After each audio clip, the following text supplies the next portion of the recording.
Good evening and welcome to the special city council meeting on April 8th, 2025.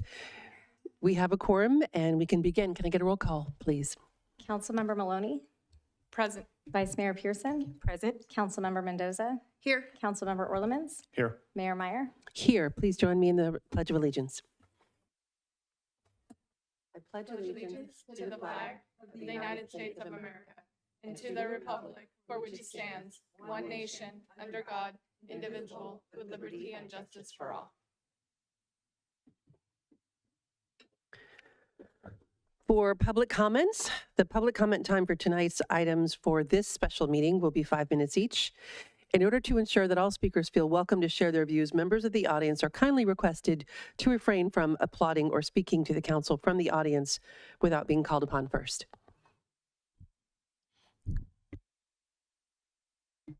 At this time, the public is permitted to address the City Council on items listed on the special meeting agenda. If you're participating via Zoom, please raise your hand. If you're in person, please file a speaker card with the city clerk. I have one in-person card. Danny?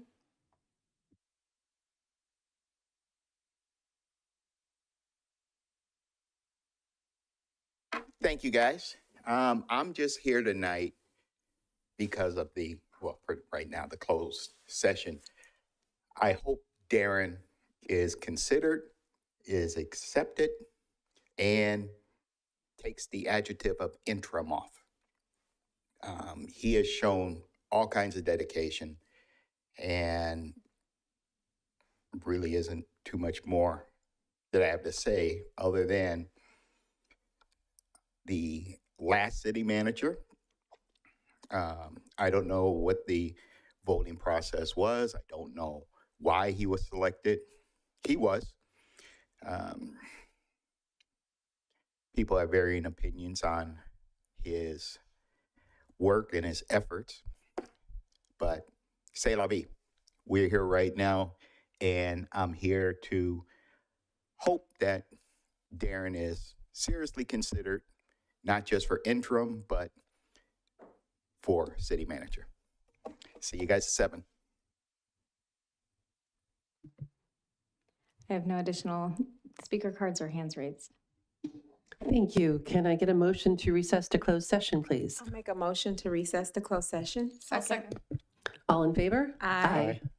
And we are recessed. Thank you.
Thank you for your patience. We'll get started in just a moment.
Thank you for attending our city council meeting. We are reconvening into open session. And I'm pleased to announce that the city council has decided to offer the position of interim city manager to assistant city manager Darren Gale.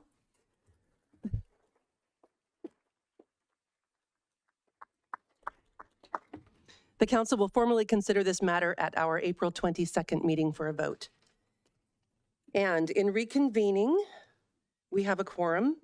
It is what, 7:18 or so? And I guess we would need another Make a- roll call. Do do you need to adjourn?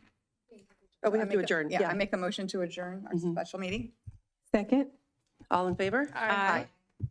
Great, we're adjourning our special meeting, and we will now convene our regular city council meeting, and we have a quorum. So if we could start with the roll call, please. Councilmember Maloney, Present. Vice Mayor Pearson, Present. Councilmember Mendoza, Here. Councilmember Orlemans, Here. Mayor Meyer. Here, and please join me in the Pledge of Allegiance. I pledge Allegiance to the flag of the United States of America, and to the republic for which it stands, one nation, under God, indivisible, with liberty and justice for all. I know. Very well done. The public comment time for tonight's items will be 2 minutes each. In order to ensure that all speakers feel welcome to share their views, members of the audience are kindly requested to refrain from applauding or speaking to the council from the audience without being called upon first. At this time, the public present in the chamber are permitted to address the city council on items that are not on the agenda, items that are listed under presentations, informational reports, or on the consent calendar, requests for future agenda items, new requests. Comments for the meeting's detailed agenda items or business items should be made when those items are called. Please limit your remarks to 2 minutes. The microphone will be muted when the timer has expired. My first speaker is Dan.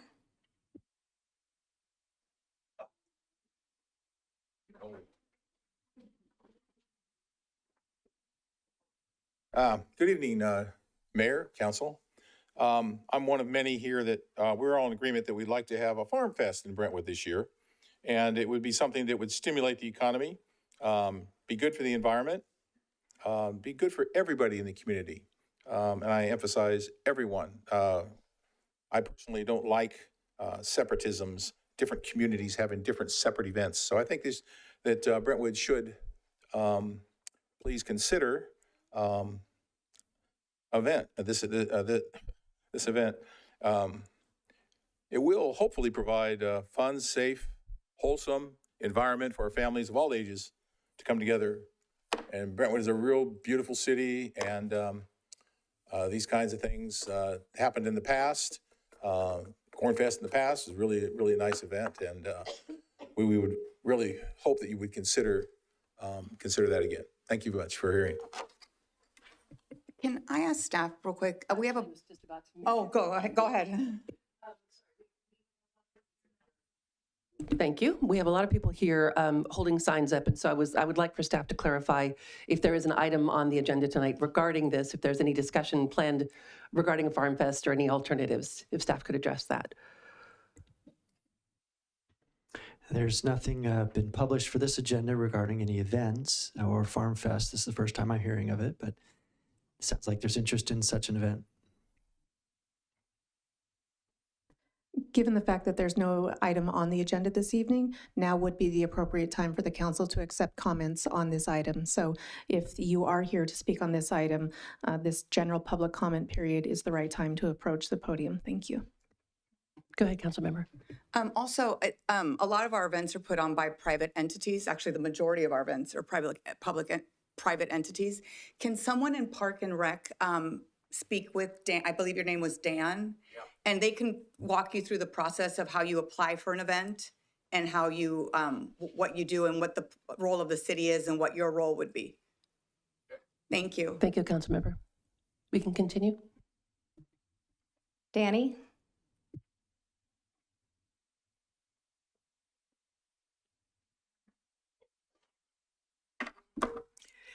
Good evening. Well, I was going to go into my usual diatribe about the firehouse, but since we have so many new people here tonight, I thought I would illuminate what's going on.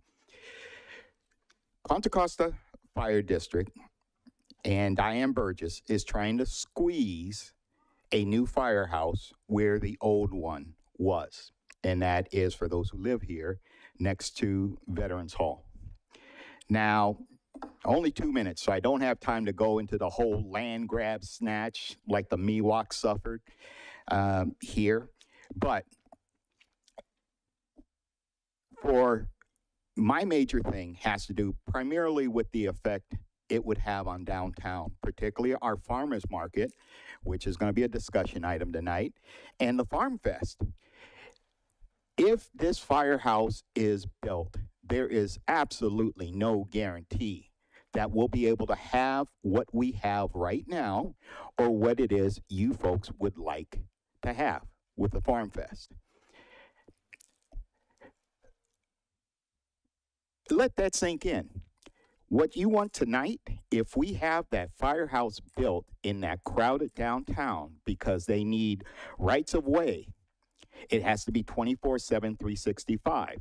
The entrance would be on 2nd Street. So going left, going right, guess what can't be there anymore if we have something like that, folks. And for those who are new here, yes, this is open comment. So bringing the signs are great, but if you really want to be heard, especially you kids, just come on up and say how much fun it would be to have Farm Fest here. I urge everyone now who's here, who wants Farm Fest, come on up and say it.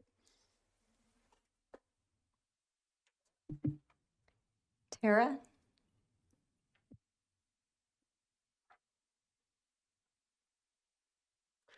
Hi, good evening. My name is Tara Randall, and I've been in this community for about 13 years. I've been in California for 18 years, and maybe you detect a little bit of a Southern accent. I'm from a very small town in Dayton, Tennessee, and moving out to California, the Bay Area, was not the easiest thing for me to do. We lived in Concord, our first 6 years of marriage. We started having our kids, and I don't think I would have made it much past that point. Thankfully, we moved to Brentwood, and I love this town. This town feels like home to me. This town feels like Dayton, Tennessee to me. And I'm hoping that this town will stay this way. I teach in the Hill, 6th grade, so I'm very vested in this community. And I have 3 kids. I have a daughter who's gonna be a senior next year at Liberty. I have a child at Edna Hill, and I have a child at Brentwood Elementary. And I just wanted to quickly share something that my daughter said to me the other day. She said, "Mom, are we always gonna have farms in Brentwood?" And to me, that said so much because the youth of this community really care about our history and about keeping Brentwood, Brentwood. And I think the Farm Fest would do that. And there's other options that I think have been talked about that I don't feel like we would be able to bring our children to. And so I strongly encourage you to think of something like this that would draw all of our community together. Thanks. Erica, followed by Christina, followed by Brent.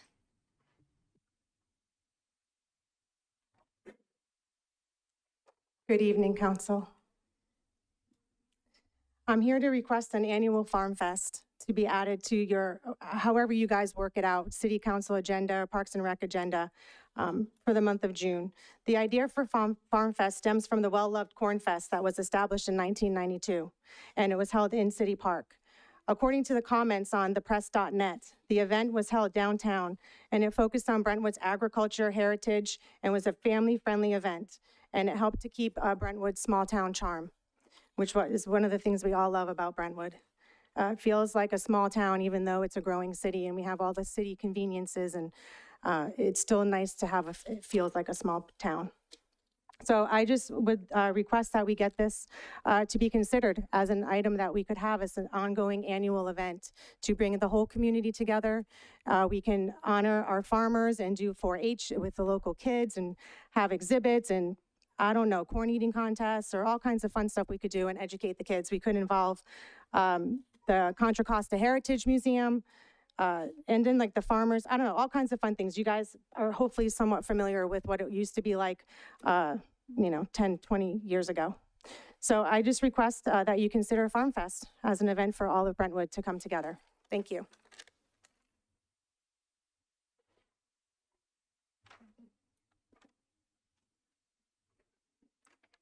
Hey everybody, you guys probably have no idea what I'm about to speak to you all about today. I am also here to talk about my support of Farm Fest. I really want events that bring our community together, are family friendly and represent the rich heritage that this community was built on. I want events I can bring my children to, events that are safe, and events that are going to bolster our local economy. We could all use that, right? The Corn Fest was held in Brentwood for 20 years. We didn't live here at the time, but I've heard about it from so many people that I want that. I think that the Farm Festival would be an excellent alternative. When it ended in 2013, I read the newspaper article. Brentwood said, we will bring this back. But you guys have not done that yet. So I'm asking you, and we'll connect with Parks and Rec to bring that back because, I mean, doesn't have to be Corn Fest, but the similar feel. These are the kind of events that we want to bring our families to, that we want to have in our amazing city that we all love. And we really want events that will bring us together as Brentwood citizens in unity. So thank you so much for hearing me, and thanks for your patience with our large group tonight. I appreciate it.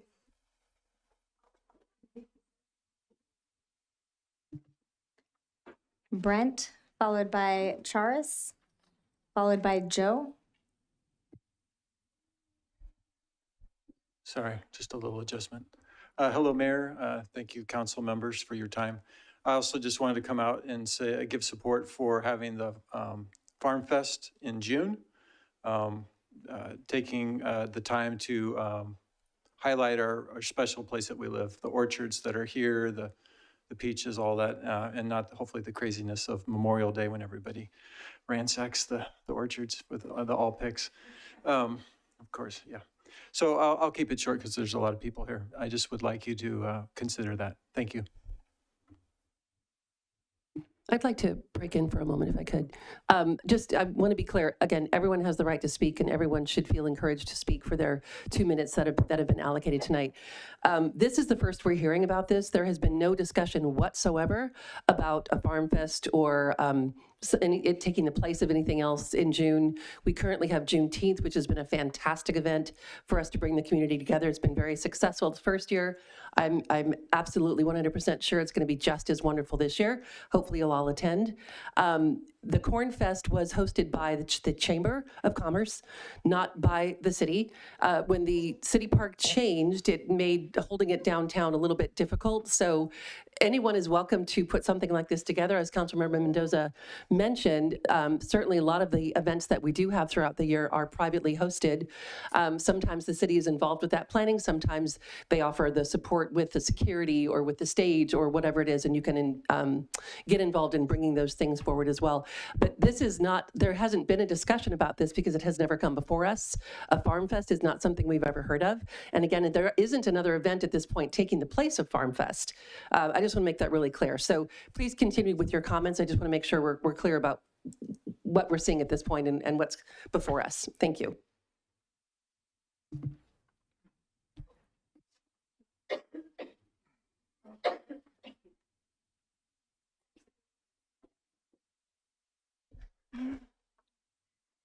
Okay. Hi, thank you so much for listening to me tonight. So today I would like to talk about why I would enjoy a farm festival. As a teenager, there's not a lot of events that I can participate in or enjoy. I can imagine a festival with lots of events and competitions that appeal to both children and adults. Brentwood has gotten rid of a lot of those events over the years and in the past, but I hope that tonight we can convince you to bring them back. Brentwood is really an amazing city, and I think that a farm festival would really benefit it. Thank you so much for listening to me.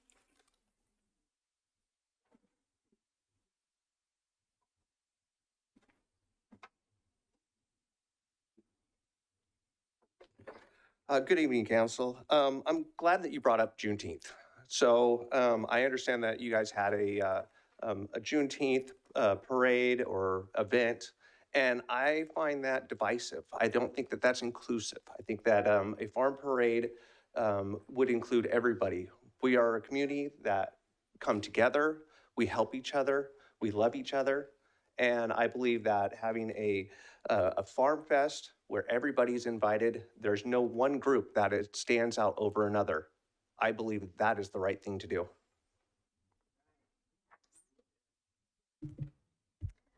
Rocco, followed by Lance, followed by Noah.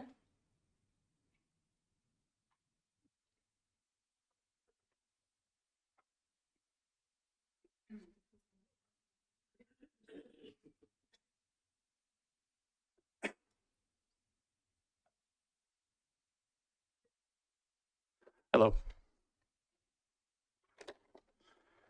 So I brought this piece of paper, but I don't think I'm actually going to use it. We came to the area about 4 years ago. We spent our first few months in the city looking for housing around here, and we found Brentwood. Loved it, loved the mix of farms and houses and slightly urban areas and shopping, and everything's right here. And then you're close to the mountains, you're close to the city, you're close to everything you need. And we actually heard about the Corn Fest before I ever was out here. Coworkers where I was working, I work closer to the Bay. They come from all over the Bay Area, and they're like, "Oh, Brentwood, that's where the Corn Fest is, right?" So it's critical. People know about this. I think it could be a good economic benefit to the area. We really push our agritourism here. Your website devotes quite a bit of time and space to our harvest time and Better in Brentwood and stuff like that. So this could be a good supplement to that too. And the farmer's market is amazing as well. This would supplement that as well. I know that's not on the agenda tonight, and it's kind of coming out of nowhere, but we just felt like it would be, a lot of people in this community would like something like that. So thank you.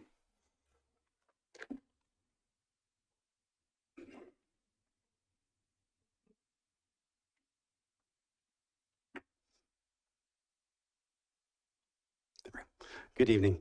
My name's Lance, and I wanted to thank you, Mayor and Council and public for coming out tonight and talking about this Farm Fest. I know this isn't on the agenda, and there's not been any talk about it, but I do know that you guys do an outstanding job with this city, and we just got that new Costco, which is like, my wife is over the moon for it, so I'm over the moon for it. Good job. Thank you.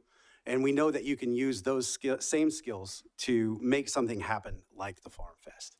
My wife and I are small business owners. We've had a small business that teaches art to children in Brentwood for about 10 years. And a Farm Fest sounds like perfect. We would love to bring our kids to it. We would love to teach kids art while we're there. It sounds like a great thing. So I know that you guys aren't directly involved with planning it, but I know that you guys can make things happen because you got us Costco. So thank you.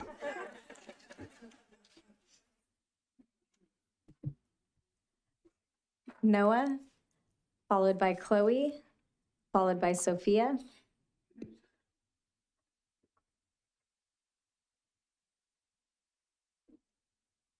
Hello, my name's Noah.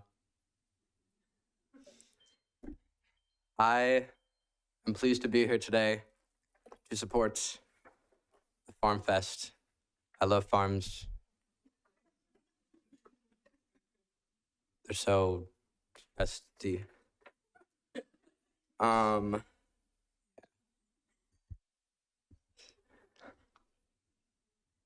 love the idea of a event that unites our entire community, because I don't know much, but I don't know of any events that happen in the public that we can all do. But I would love to see an entire community united under an event called the Farm Fest. So, yeah, and I want to make all the other towns jealous, so. That's all. Thank you for your time. Noah, I want to say you're welcome at all of the events. I know you said you didn't feel welcome or you didn't know about events, but we have a lot of events, so you're welcome to come to any single one of the events that you would like to come to. I will look into that. Thank you.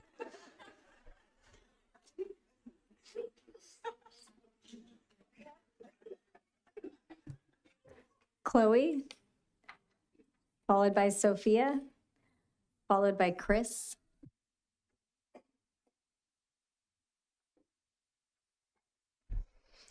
Good evening, Mayor and members of the council. My name is Chloe. I have lived in Brentwood for over 7 years, and I would like to, or am in agreement with the idea of hosting a Farm Fest in Brentwood. I believe that hosting a Farm Fest would celebrate and educate the community about Brentwood's history and farmers. Farming runs deep in the roots of Brentwood's history and is still a major part of the city today. A Farm Fest would be a great way to bring everyone, and I mean everyone in the Brentwood community together. Some activities could include a scavenger hunt through downtown that could lead kids to different booths set up by farmers and local store owners, where they could learn about what those people do and why they are important to the community. This would not only benefit our city's economy by encouraging people to visit local businesses and farmers, but it can also be used as a way for children to learn about our city's heritage and culture. It could be an event that has something interesting for everyone. Individuals, clubs, and organizations could host game booths, almost like a mini carnival. All in all, I think that a Farm Fest would be educational, fun, and stimulating for the economy. Not only would it benefit our growing city, but bring the citizens of Brentwood together. Thank you so much for your time.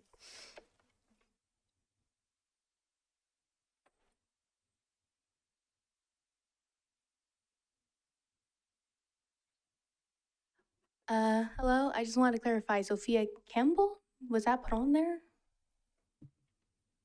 Okay, I'll just continue. Okay, so basically when it comes to what's best for this community, I believe that Farm Fest would, one, help educate the community about farms and things of that nature. Secondly, I believe that it would be better when it comes to uniting the community, no matter a person's personal beliefs or heritage or really anything, because, you know, we all need to eat, so we should know where that comes from. Next, thirdly, I believe that it would help small businesses. I believe that this would bring us together and it would strengthen our sense of community. And it would reconnect us to a very fundamental skill of growing food. I believe that education about food and how to produce it is a very basic and fundamental knowledge that my generation may be losing. I'd like to also note that it's a very big part of the Brentwood heritage that I personally love. I haven't been here like extremely long. I used to live somewhere else, but I always loved downtown and everything, and especially the statue that's out front, and it's called the Planter. And I was just looking at it earlier, and it's really beautiful. And I'd love to see a beautiful Farm Fest come to Brentwood. Thank you.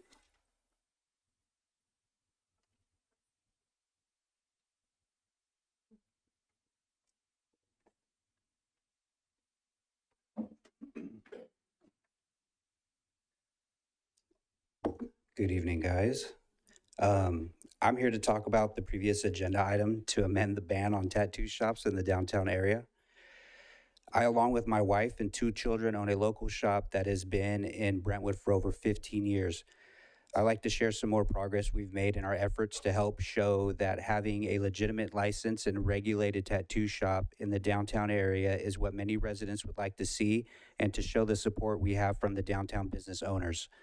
Our petition continues to grow, having almost 650 residents signing. We have a separate petition we've made for the downtown business owners that has almost 30 signatures in full support of lifting the ban on tattoo shops. And over the last couple of weeks since the last meeting, aside from our regular business, we have had 12 families come into our shop for a service to celebrate birthdays, anniversaries, and other accomplishments in their life. The age ranges from a 3-year-old receiving ear piercings to a 77-year-old getting her first and second piercings on her ears. Both were for their birthdays. These are just a couple of instances where a visit to our business was a special way for them to celebrate a milestone in their life. Similar to art, entertainment is subjective. A business like ours would bring something different to the downtown area that many people do consider to be a form of entertainment already. And we would love to see this back on the agenda soon. Thank you, guys. Next speakers are Crystal, Oksana, followed by Paul.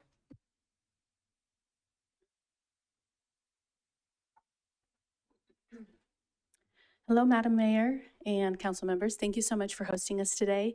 Thank you for clarifying for us that the events are not something that you guys schedule, so that was good information.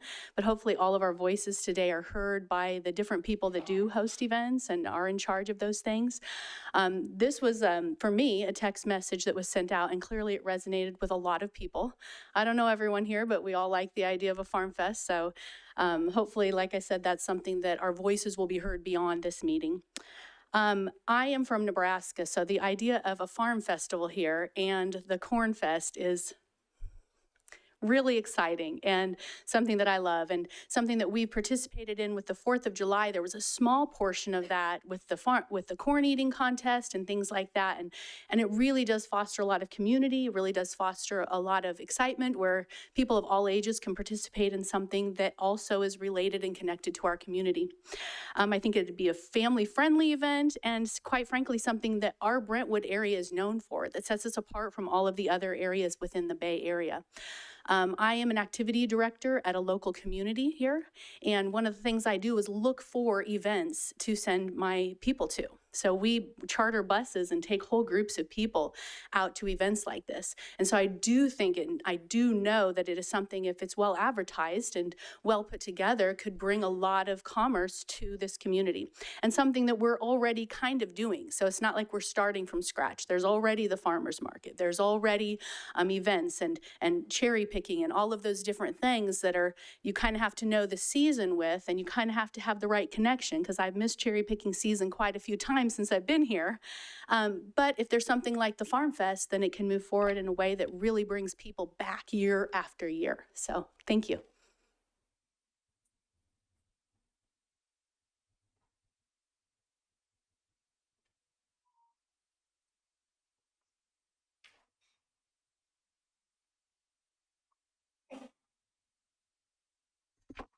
Hello, City Councilors, Mayor. Thank you so much for having us here. My name is Oksana. I've been a Brentwood resident for about 6 years. My family, husband and 4 children absolutely love this community, this town. One of the things that we appreciate is that small town feel. I used to live in San Francisco, and so it is nice to know that there's a Bay Area town that you could go to farms, cherry pick, you could get into community, get to know different people. As some of you have noticed, our town does seem to explode a little quicker than some of us want to. I know many of you, some of you ran on campaigns that were trying to promote small town feel over Brentwood. And I know sometimes that is outside of our control with state legislation. So a Farm Fest would help preserve that Brentwood heritage that, as you could see, so many love. So we would like to encourage the city to support this. We know the Corn Fest has been a huge success over the years. I've talked to some of our city friends, neighbors, and literally people were reminiscing. We plan to put our roots deep into the city. We hope to have generations of our kids growing up here. And so we would encourage these events to be milestone building core memory activities that we could all participate. One of the things I absolutely love is our Brentwood farms and also the downtown Brentwood farmers market. We get to talk to people, we get to engage. Our city's so diverse, it's so beautiful. And so the more we could connect us together on things that promote Brentwood and keep Brentwood Brentwood, I feel like this is something that we could truly invest to as a city. Thank you so much.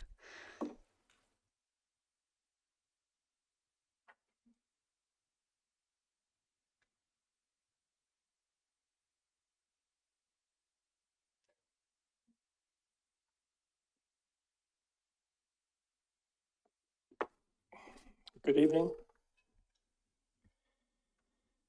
The new HHS is prioritizing health.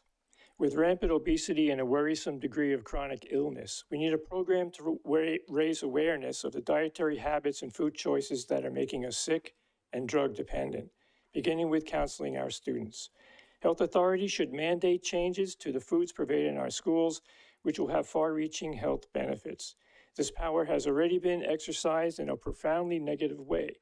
We all remember the CDC directives which mandated a deadly and dangerous COVID drug and boosters to students, along with pointless masking and school closures. The deleterious effects are still being felt today. Will the council support a vigorous health awareness initiative in our schools and community? Promoting farm-fresh foods are a great way to start. Will the council start action to ban the neurotoxin fluoride in our drinking water, which to the extent that it exists?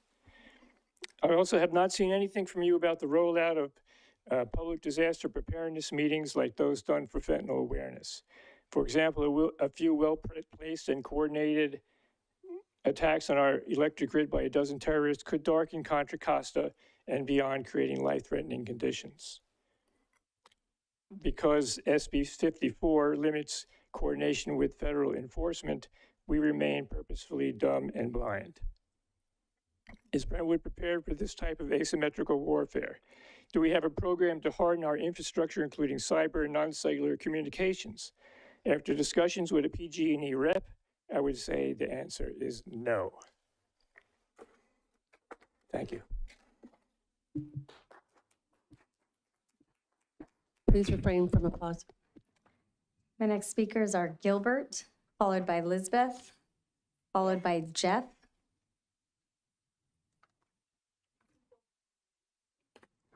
Lisbeth. Oh, I think Gilbert is actually coming from. Just kidding. Go ahead. Okay.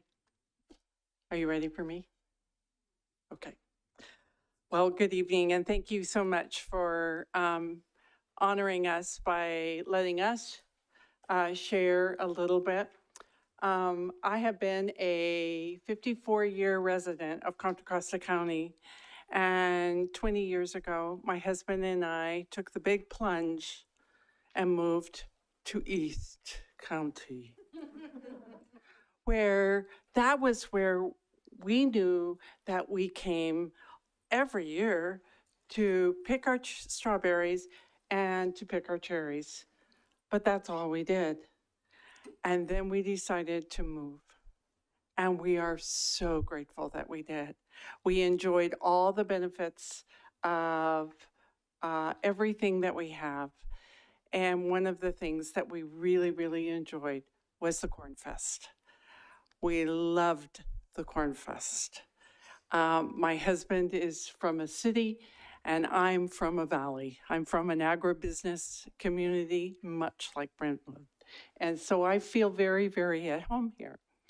And I loved seeing everyone come together and how they communicated. It didn't matter what age they were, and it didn't matter where they came from in life, or what their socioeconomic level was. It was just fun. And so I just encourage you, if June isn't your time, then let's work together. Let's find another time. But we can make it happen. So thank you very much.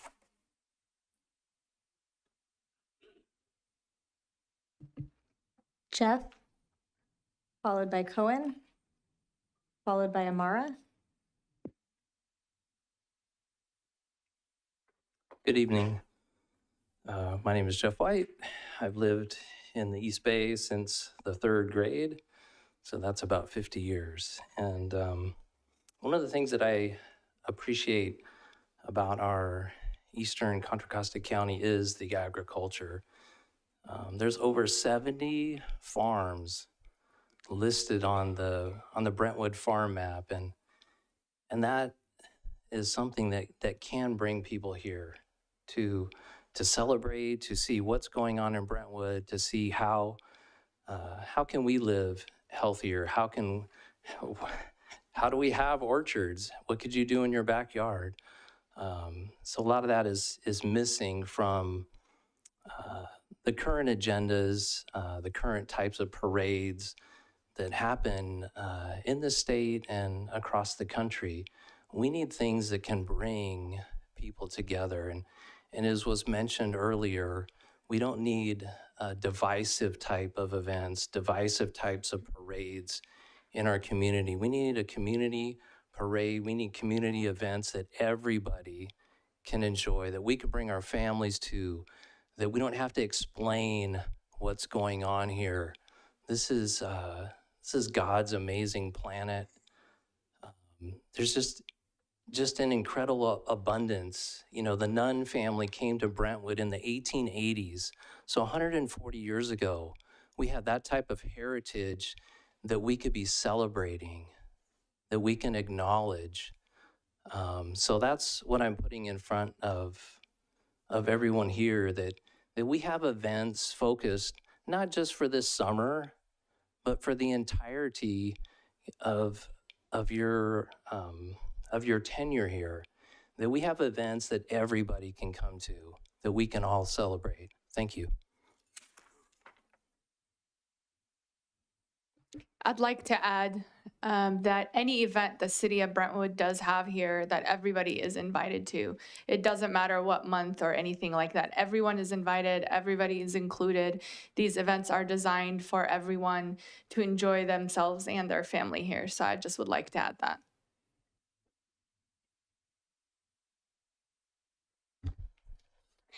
I think that having a farm fest would be a good idea, and since there are a lot of kids in Brentwood, it would be fun because I think it would be a fun idea. It would preserve Brentwood's heritage and stimulate the economy, and everyone would be able to have a fun time.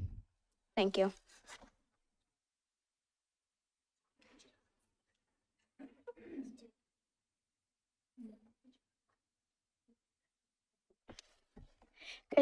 Good evening, Mayor and City Council members.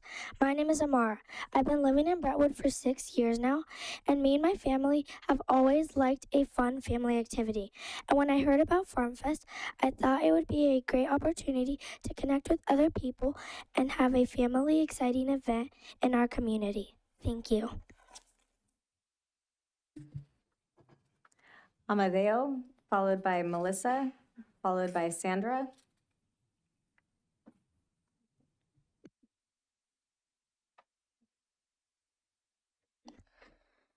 Hi everybody, my name is Amadeo and I've been living in Brentwood for the exact same time my sister has been living. I'm 9 years old and I thought that the Farm Fest would be a very good idea, and I thought that kids would enjoy it same with me, and I thought that it was just a good idea.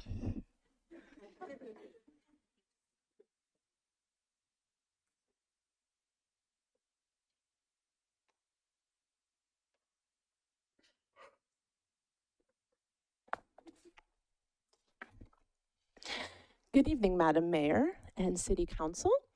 My initial public comment for this period, I'll make it quick. I would love to bring to your attention the intersection of Garin Parkway and Mendota Street and Lawrence Lane.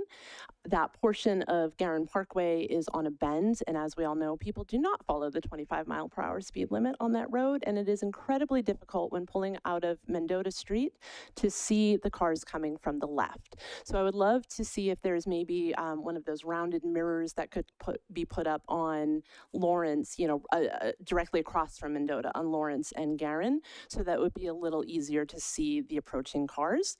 I would also love to bring to your attention there are spots along Chestnut that are incredibly dark because there is a lack of lighting in that area. And if we, I know everything costs money, but if there is some sort of assessment or just checking it out, also the streets from Chestnut to the south, 1st Street, 2nd Street, 3rd Street, et cetera, that area is very dark as well. As somebody who loves to walk downtown, that becomes an issue.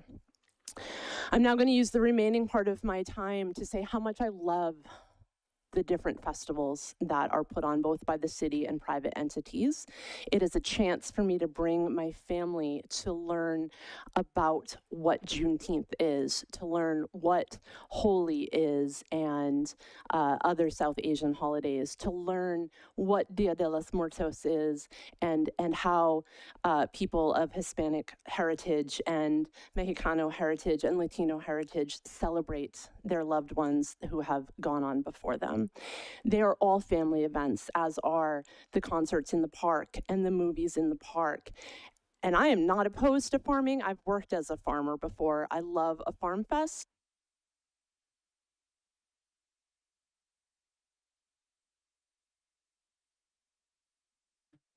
The last speaker card I have is Sandra.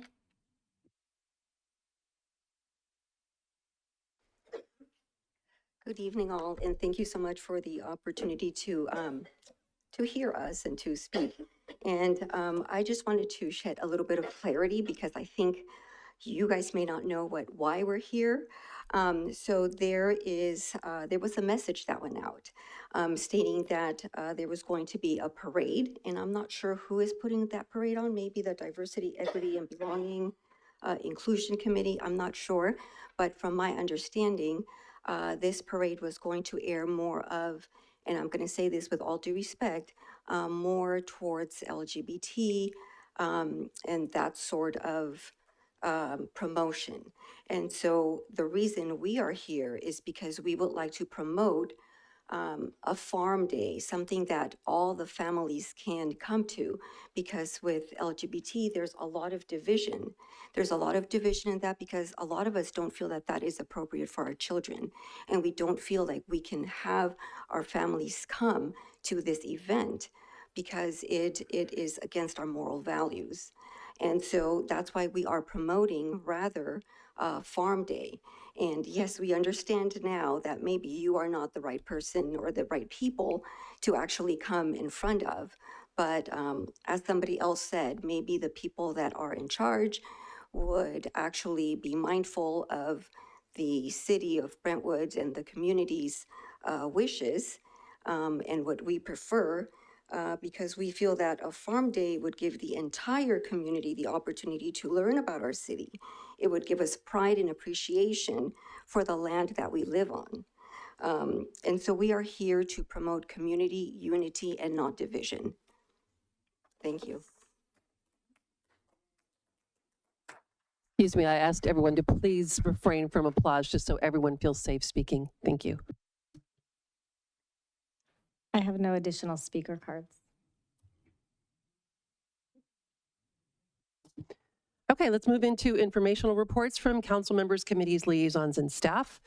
This portion of the agenda is to provide an opportunity for council members to report on attendance at events, subcommittee meetings, and entities on which the council member has been appointed as a liaison, and for staff to provide brief updates and/or information to the city council.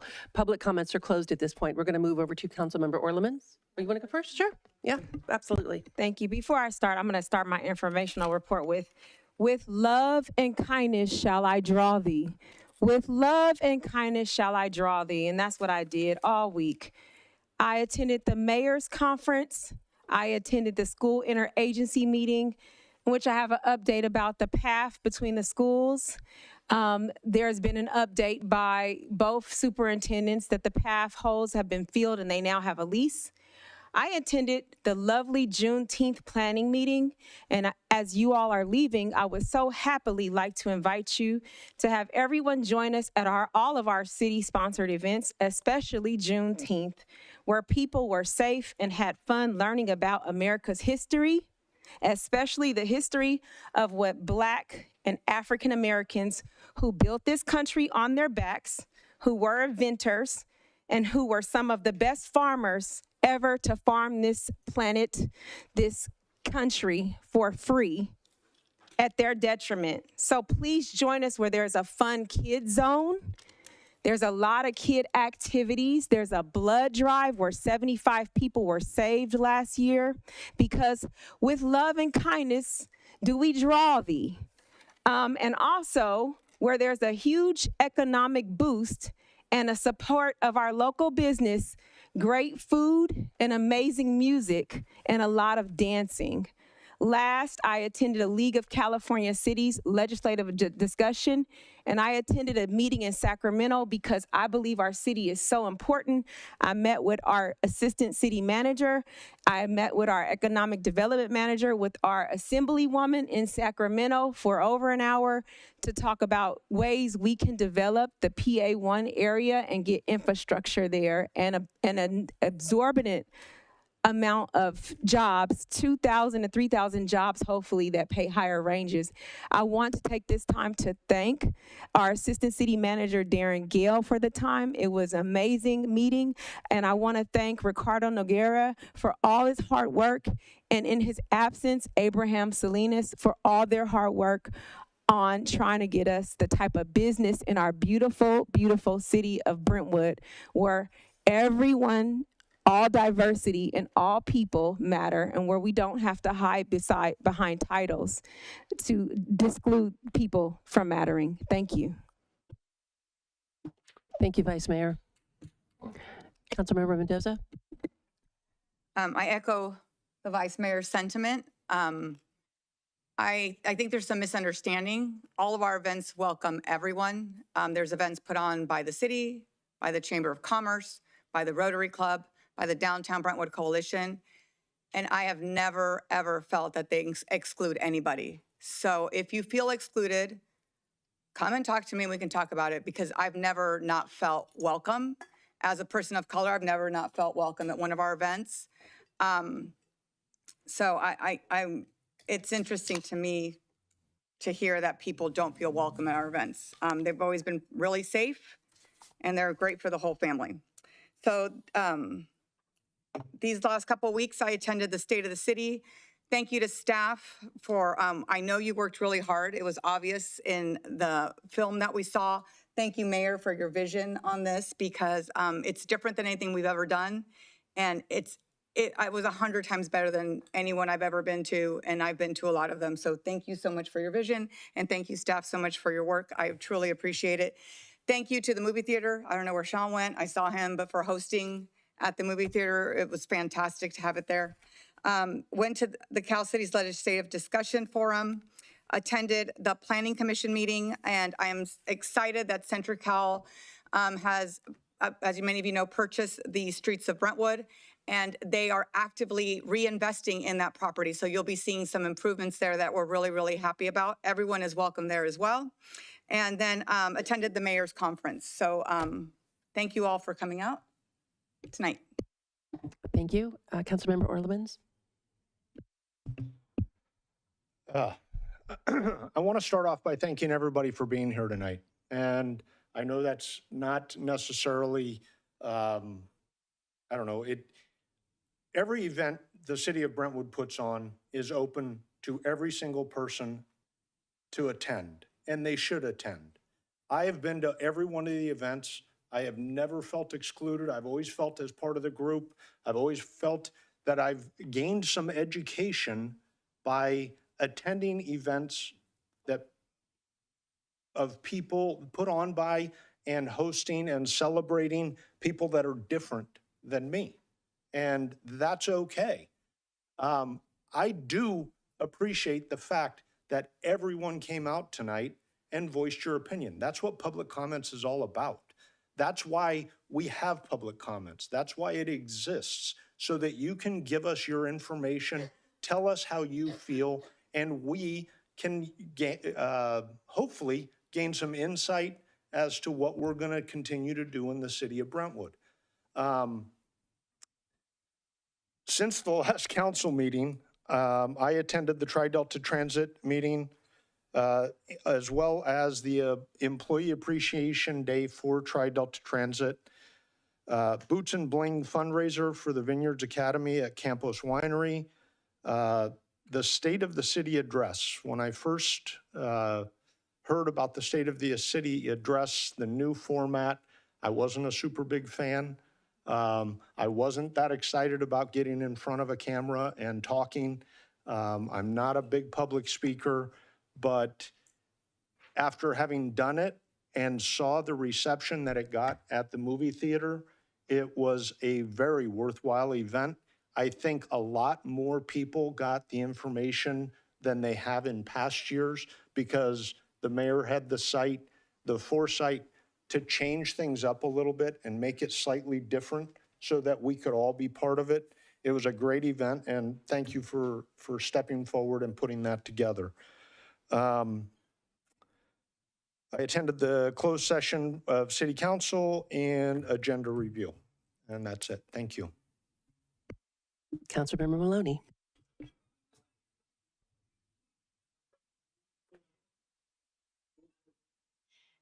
Thank you all for being here again. I'll echo the same statement I had made and my colleagues. Every single event here is open to everyone. And all of our events are designed to be celebratory and also educational to all of our community when it comes to our different backgrounds. So there isn't one background that's more important than the other. We're all equal. We're all wanting everyone to feel included and heard. I love the idea of a farm festival, but I also love the idea of Juneteenth. I love the idea of all different diversity events that the city and the community wants to host, because it is important that not just a group of people feels comfortable, but everybody feels comfortable. That's where diversity comes in. And to go into my informational report, I did meet with our equity analyst, Robert Bell, this last 2 weeks. We discussed some of the things that are coming onto the agenda. And I am pleased with the way that he's been working with the city as a whole. I've attended 2 closed session meetings. I've also attended 2 farmers markets. I've attended a California Alliance of Local Electeds meeting. We have a lot of legislation that's coming at us that we need to advocate against. Met with business owners downtown, discussed the impact of homelessness to their business and our community. I also attended the State of City address at the Delta Theater. I'm gonna have to say, staff, everyone that's worked on this project, thank you so much. Thank you to our mayor for being inclusive and allowing us to have a voice in your State of the City address. And also thank you to the Delta Theater, and Sean, thank you so much for everything that you have done for our community and allowing us to showcase everything that we have done. And Darren, you did awesome. Thank you so much for that too. And then Tim, under your leadership, this was great. So thank you very much. The other thing that I've done, I met with a couple of business owners at Streets of Brentwood. I'm really excited about what Center Cal is doing to Streets of Brentwood and the revitalization that's happening. I attended the museum opening day for the East Contra Costa Historical Society. That was an amazing event. If you haven't visited our museum on Sellers, 3890 Sellers, it is beautiful. The history, the house, the little schoolroom, the train, all the different work that the volunteers have put into our historical society has been amazing. And I think I want to say maybe 500 people went through this weekend. So that was such a great time to just kind of immerse yourself in our region's culture. That was really, really amazing. I also met with a few residents regarding concerns of homelessness in the area of Lone Tree and 4 that are affecting the Brentwood residents or the folks that are going to the 24 Hours gym. And I also spoke to the business of 24 Hours. I spoke to their business, and they have communicated with me that they have been in contact with the police department regarding some of the vagrant issues that have been going on. And I think this is it for me. Thank you. Thank you, everyone. I'm going to agree with all of my colleagues, and I think it's really important for us to note that we are a diverse council. And I could not be more thrilled about that. We represent a lot of different backgrounds and ages and experiences and day jobs and all the rest of it.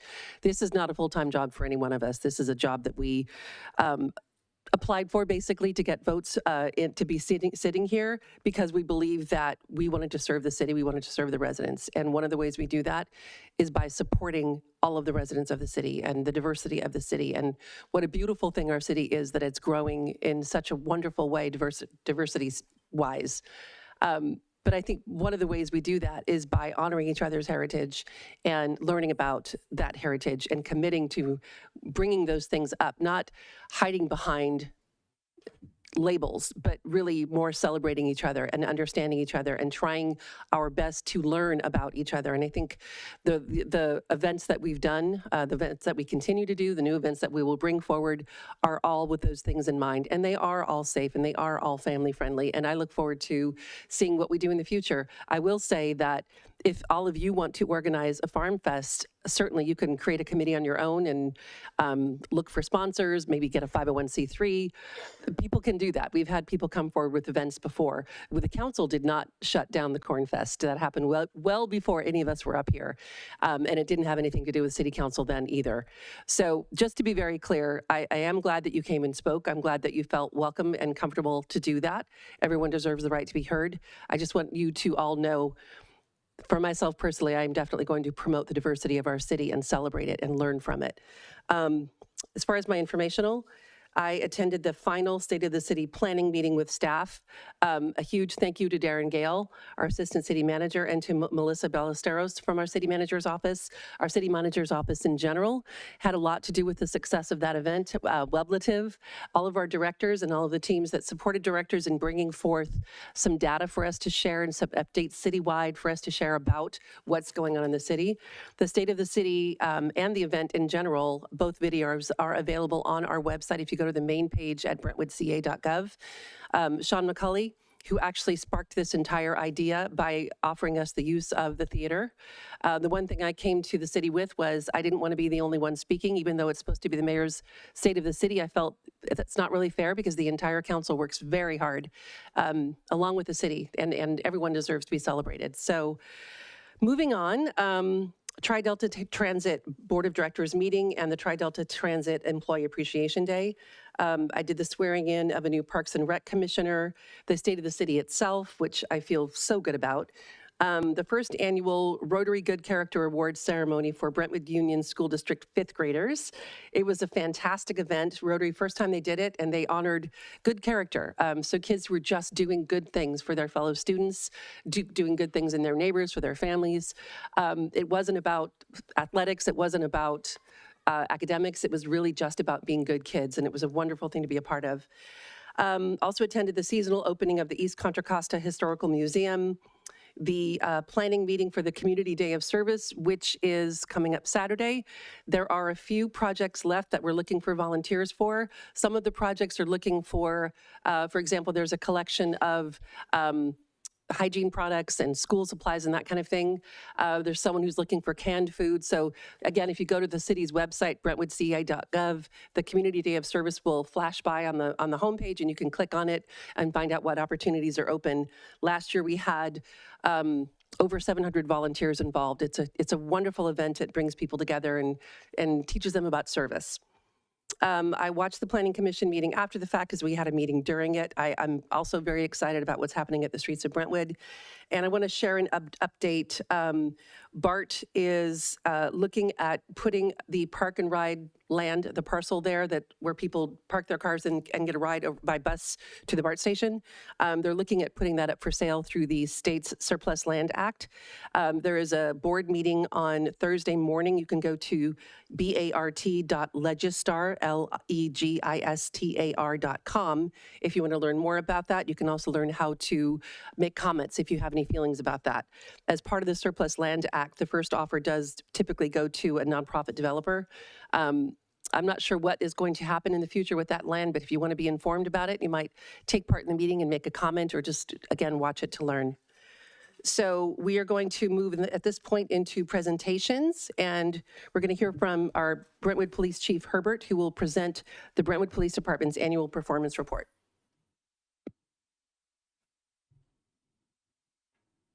Just waiting for my screen to be shared.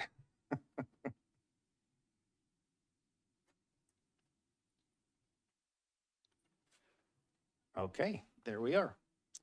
Good evening, Honorable Mayor and Council. Tonight, I will present to you our 2024 performance report. The performance categories that we're going to discuss tonight will be response times, incidents of crime and crime rate, and our workload. The purpose of this report is for accountability, transparency, and to assess staffing needs. So response times, we judge by two, priority 1 and priority 2 calls. Priority 1 calls involve life-threatening incidents. Priority 2 calls are not elevated to that level that would require code 3 lights and siren. So our officer response times, the time an officer is dispatched to a call to the time they arrive on scene. For 2024, we saw a slight 15-second increase for priority 1s and a 13-second increase for priority 2s. For our dispatch response times, from the time the dispatcher receives a call to the time the dispatcher dispatches an officer to that call, we saw a slight 20-second increase for priority 1 calls and an 18-second increase for priority 2 calls. So as you know, last year we switched from cybers to NIBRs. So this year's numbers are fairly close. We're only missing January, so we're not exactly to apples just yet, but next year we will have a full apples to apples comparison from the previous year. The difference from UCR to NIBRs, they increased the Part 1 crimes, or Group A, and decreased the Part 2 crimes. In addition, the way we reported in the past, if we had a homicide with a robbery and a kidnapping, we would have only reported the homicide.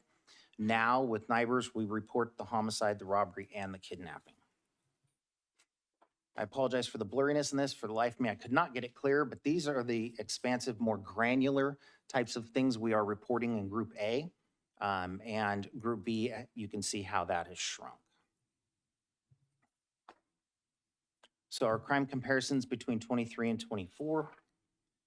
Our violent crime is down about 2.6%. We saw a number 15 reduction, but it's a 2.6% reduction. Our property crimes, we saw an increase of an 8%. What I'm hoping for is this doesn't fully reflect Prop 36 with the changes to the property crime laws. We should see a reduction in property crimes. What we're seeing is, for example, we had a recent arrest of theft at Kohl's. While the officers were on scene, they were able to link that suspect to a theft from the sporting goods and then also Marshall's. In the past, they would have been given a citation, but because of the cumulative theft, they were then booked into county jail. So our total crime offenses that were reported are down 1.8%. Again, we're missing January of 2023, so it's not a complete apples to apples. Clearance rates are what we report to the FBI. These are the clearance rates for 2024. Our total workload per officer, we gauge by reactive police work and proactive workloads. So our reactive workload saw a 2% increase, 13 total per officer for the year. We're stagnant with the 66 officers. We didn't see an increase in officers that we hired. The proactive workload, on the other hand, had a 14% increase. We saw a significant increase in citations from the previous year, which means officers are out there being proactive to help reduce collisions. When it comes to staffing, as you can see on the left are what are allotted for the department. On the right-hand side is the current where we are. As it sits right now, we do have 66 sworn. 59 of those are deployable throughout the different positions. We have 7 that are currently undeployable in the city for multiple reasons. There is a light at the end of the tunnel. So for our sworn positions, we currently have 6 vacancies. These 4 trainees don't count against those vacancies until they actually graduate the academy. So we have 1 in the academy that's graduating in May. We have 3 getting ready to start the academy at the end of this month. As far as dispatch goes, we currently have 3 vacancies. I have 1 coming on April 16th. That's a lateral dispatcher. And then we have others that are currently in the process to fill the remaining vacancies. We do have 1 vacancy in our community service officer area, but we are in the process of filling that also with the recruitment. Come on, there we go. So as I've stated in the past, we have a survey that goes out. It's called Engage. So anyone that contacts the police department, they receive a survey via text message. We sent out 49,924 surveys. We received 22% of those surveys were returned. Among the questions that are asked, one of them is how is their overall experience with the Brentwood Police Department. We saw an 89% approval rate. We're very satisfied. Community engagement in 2024, we held 57 events that we attended in some fashion. To highlight a couple were 3 town halls, National Night Out, the Uniform Prom and Parade. We attended 5 cultural events in town. And recently, I know this is a 2025, but it's something I'm actually excited about. Recently, we completed active shooter training with both school districts. They'll be holding an active shooter drill later this month. Just Brentwood Union will be holding that. Liberty will not be doing one. So prior to my conclusion, as I conclude my presentation, I want to extend my gratitude to the entire staff of the Brentwood Police Department for their dedication and hard work. Their professionalism and commitment to serving both our internal and external community members are truly commendable. The police department's mission to protect, enhance the quality of life in our community through uncompromised dedication, professionalism, integrity, and innovative police services is evident in their daily efforts. I also wish to express my sincere appreciation to the council for your ongoing support of the Brentwood Police Department's initiatives. Your backing is instrumental in our collective endeavors to ensure the safety and high quality of life for our citizens. With that, I conclude my presentation. If you have any questions, I'm here to answer them. Do we have questions? Yes. Yeah, thank you for your presentation. I appreciate it each and every single year. And I actually keep the stats ongoing on a spreadsheet every time you guys give them. So thank you. I have it for a few years. As a mom, and I mean, it could be, anybody, but the thing that stood out to me, I think I mentioned it, is the increase in 10 incidents of rape. I mean, we don't want any rape, but it's just a little concerning. And is it something we should be worried about? Like what's happening, why the change, anything we can do as a city? Let me look at the sheet. It was towards the beginning of the presentation. So when it comes to rape, it's typically most of the rapes that are reported are known offenders. whether it be via, they went on a date through a dating app, and it went further than they had expected it to happen. I don't believe we had any stranger, someone snatched off the street and raped while they were running, jogging. Trust me, I would have that one in my brain had that happened. So these are typically the types are known offenders, whether it be a boyfriend, an ex-boyfriend, they rekindled and it went further than it should have, or it's a date that went too far. Do you know if any of those, has there been convictions in any of those, or it's just cases that are ongoing? We have, according to the stats, we cleared 5 of the 16. Cleared 5? Okay, Yeah. thank you. Thank you for that. And then my second thing is, I think it's been since my first year, so 4 years ago, we approved the 5th beat. And I think there's kind of been a shift since we approved that. So do you think it's time that since, I'm not sure if you're gonna go through with the 5th beat or not, what it looks like now, but is there a plan to come back to council and give us an in-depth update? Like, you approved these dollars for the 5th beat. Correct. That doesn't seem to be working. We want to pivot. Can we still use the dollars in this fashion instead of that fashion? Do you know what the timing looks like on that? I can come back to you in 2 to 3 months with an analysis. We have an ongoing analysis of how close are we to the staffing we need. If I had these 7 undeployables that were deployable, I would say we would already be moving in that direction. Okay. If I get any of those officers back, we're getting closer to the numbers where we can reanalyze. One of the main reasons for the 5th beat was beat 1 is just inundated. It's got the streets of Brentwood, it's got the Home Depot with Costco now for the increased traffic. So finding a way to parse that off or reduce the size of that beat. Or maybe redraw the maps or something? Yep, redraw the beats. Instead of doing 5 beats, we'll do 4, but expand 1 a little bit larger here because it can handle, it's mainly residential, so the types of calls that come in and frequency are lower. So every beat is also broken down to a reporting district, so we can pull reporting districts and move one up to a different beat or move it down. And then also with the ongoing efforts of,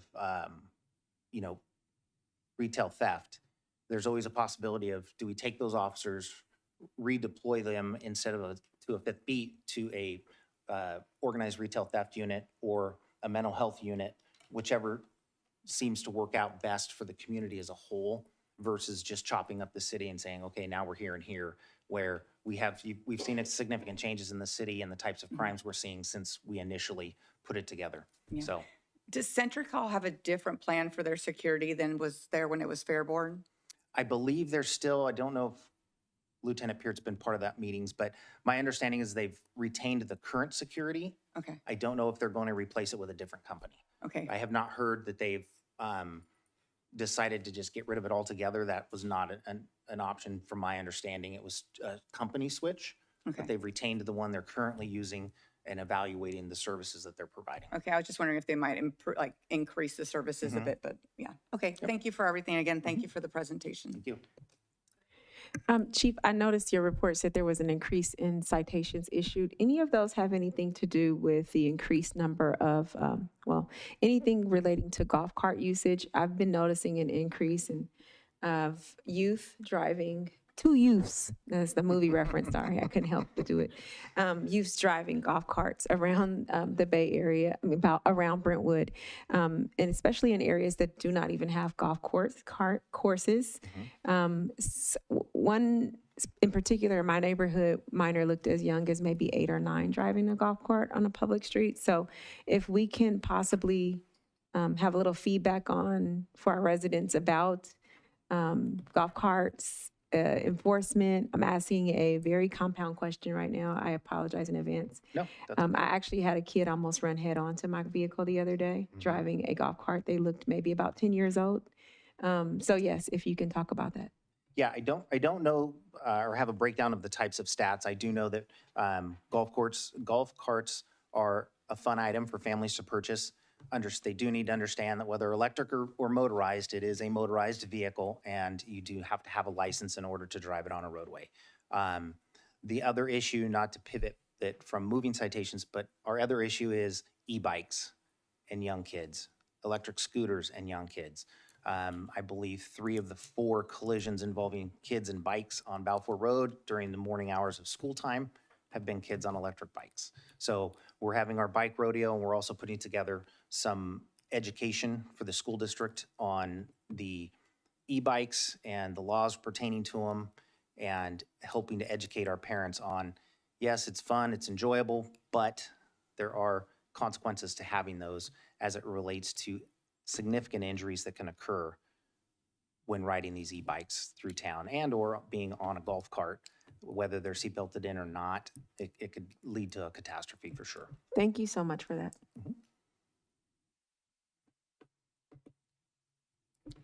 Hi, Chief. Hello. Thank you very much for the presentation, and thank you to everybody in the police department. You guys do an amazing job. I love living here because you guys keep us safe. And I did have 2 questions, and I forgot to ask this earlier. Does the police department track calls for service that are generated due to our unhoused activities? It depends on how the call comes in. I don't know if we have a closing code specifically related. We do, Chris? So we do have a closing code. If an officer deals with an unhoused, they'll close the call out. But not necessarily when it comes in, because they come in all ways and shapes, as you know. But when they go to close it out, we do have a closing code for it. Okay. And my curiosity developed after dealing with a lot of unhoused issues today is that how much of the police department's time is actually taken up by our unhoused community. So we have, and I do have Lieutenant Peart here that can help answer if I go astray. But we do have CSO Stanley, who that is his primary function. And so he's a full-time, non-sworn position, and his full-time job duties are to deal with our unhoused in town. So when those calls come in or he's out seeing them, he'll make contact with them, offer them services. We're at about 19-ish in town that are our regulars that you'll see underneath the Sand Creek bypass or in town. He is out there, he knows all of them on a first name basis, constantly offering them services. None of them have yet to take advantage of any of those services. And if it comes to a cleanup, he's the one that's in charge of cleanup. So. Awesome, thank you. Thank you, Chief. I have to say I share the sentiment about being very grateful to live in such a safe city, and I thank all of your officers for their work for that. My only question, and it sounds like a negative, but I'm just curious, to what do you attribute the increase in priority 1 and 2 officer and dispatch response times? There's a variety of reasons that can happen. As you know, we've been short in dispatch. So if a dispatcher is currently on a 911 call, then and another priority event is occurring, there's a delay there. And if, for example, we have a major injury collision that's taking up the time of almost every officer on shift and a priority call comes in, there's a lag time that wouldn't be there if the officers were available. So it just depends on the types of calls. To speculate on it, one would be staffing, location of where officers are when their calls are dispatched. So if the beat 1 officer, let's say, is at Home Depot and there's a priority call, 2 officers out there tied up, and a priority call comes in at the police station, the distance it takes to drive there, even driving with lights and siren, adds time to the response times. Okay, thank you very much. I appreciate your presentation. Thank you. Okay, moving into the consent calendar, the proclamation for item F2 will be presented after the vote on consent. And do I have a motion? I'll make the motion. A second. All in favor? Aye. Wonderful. And if I could have Amy Tilley and Julie Deck meet me at the podium to recognize National Volunteer Week.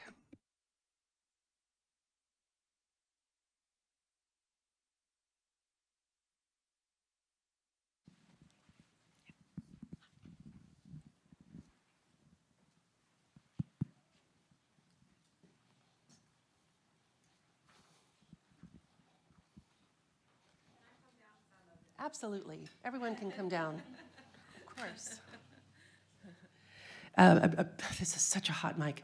A brief overview of why I asked you both to come, and I think you both know, but I don't think everyone else here or watching knows that the Community Day of Service is happening on Saturday. These 2 ladies have been leading the efforts for the 2nd year in a row to make this event happen. This event is huge. It's a very good feel-good movement. We all get involved and serve the people in need in our community. We're supporting nonprofits that support our most vulnerable residents. And these events would not have happened without the two of you leading the efforts and bringing all of the nonprofits together, the volunteers together, the project leads together, and helping with the promotion, working with the city, Parks and Rec, Weblative. There's a lot of work that goes on behind the scenes, and I think most people don't know about that. But I just really wanted to recognize your efforts on this because you're not being paid for it, you're volunteers yourself. So in honor of National Volunteer Week, I'm going to read a proclamation, and we have one for each of you. Whereas National Volunteer Week, celebrated annually, recognizes and honors the invaluable contributions of volunteers who dedicate their time, talent, and resources to improving their communities. And whereas the 2025 theme, Connecting Communities, highlights the essential role of volunteers in fostering unity, strengthening bonds, and bridging gaps among individuals from diverse backgrounds. And whereas volunteers in the city of Brentwood selflessly serve in various capacities, including education, public safety, environmental sustainability, social services, and civic engagement, thereby enhancing the well-being and quality of life for all residents. And whereas the spirit of volunteerism embodies the values of compassion, generosity, and civic responsibility, inspiring individuals of all ages to take an active role in shaping a more inclusive, connected, and resilient community. And whereas the city of Brentwood proudly recognizes and commends the unwavering dedication of its volunteers, whose collective efforts contribute to a stronger, more vibrant city, now therefore it be proclaimed that the City Council of the City of Brentwood hereby recognizes April 20th through 26th, 2025 as National Volunteer Week. And the City of Brentwood encourages all residents to express appreciation for volunteers and seek opportunities to contribute to the betterment of our community, dated this 8th day of April, 2025.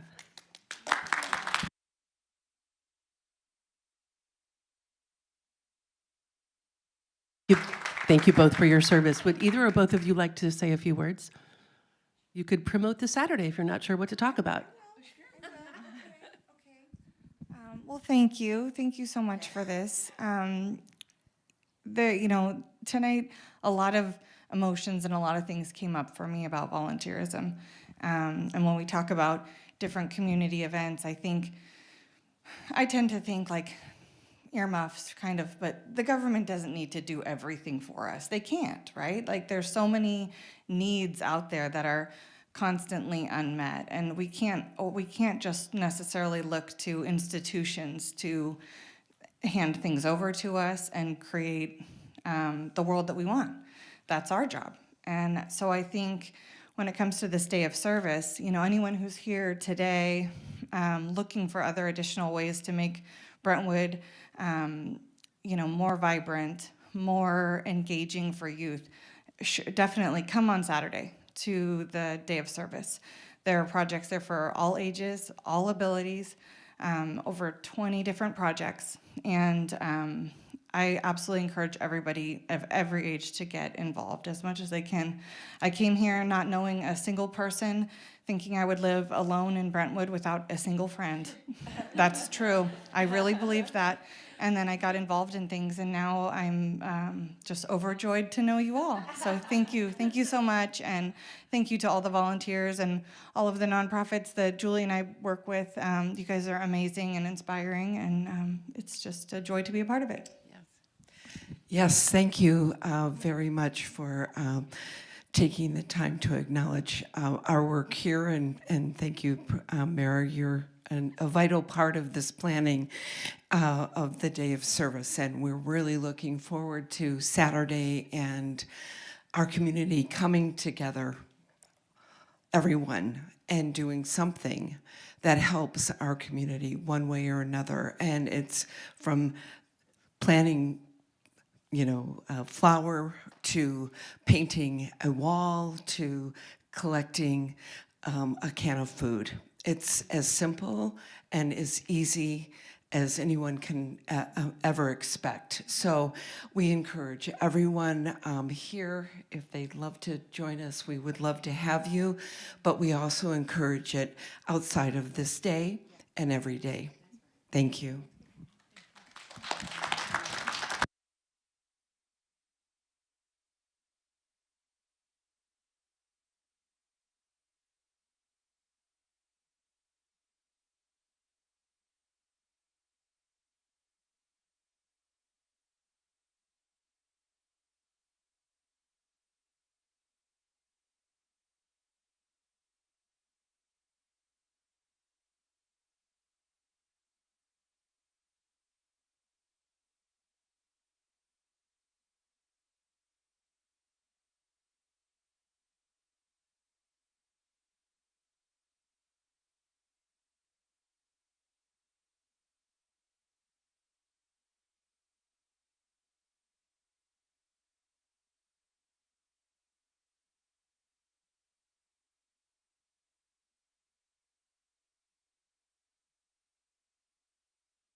Okay, moving into public hearings. We are going to have Ken Murphy, the chief building official, present the next item on our agenda, which is the Brentwood Municipal Code Amendment related to weed abatement. Good evening. Amanda, if you share my screen, please, I appreciate it.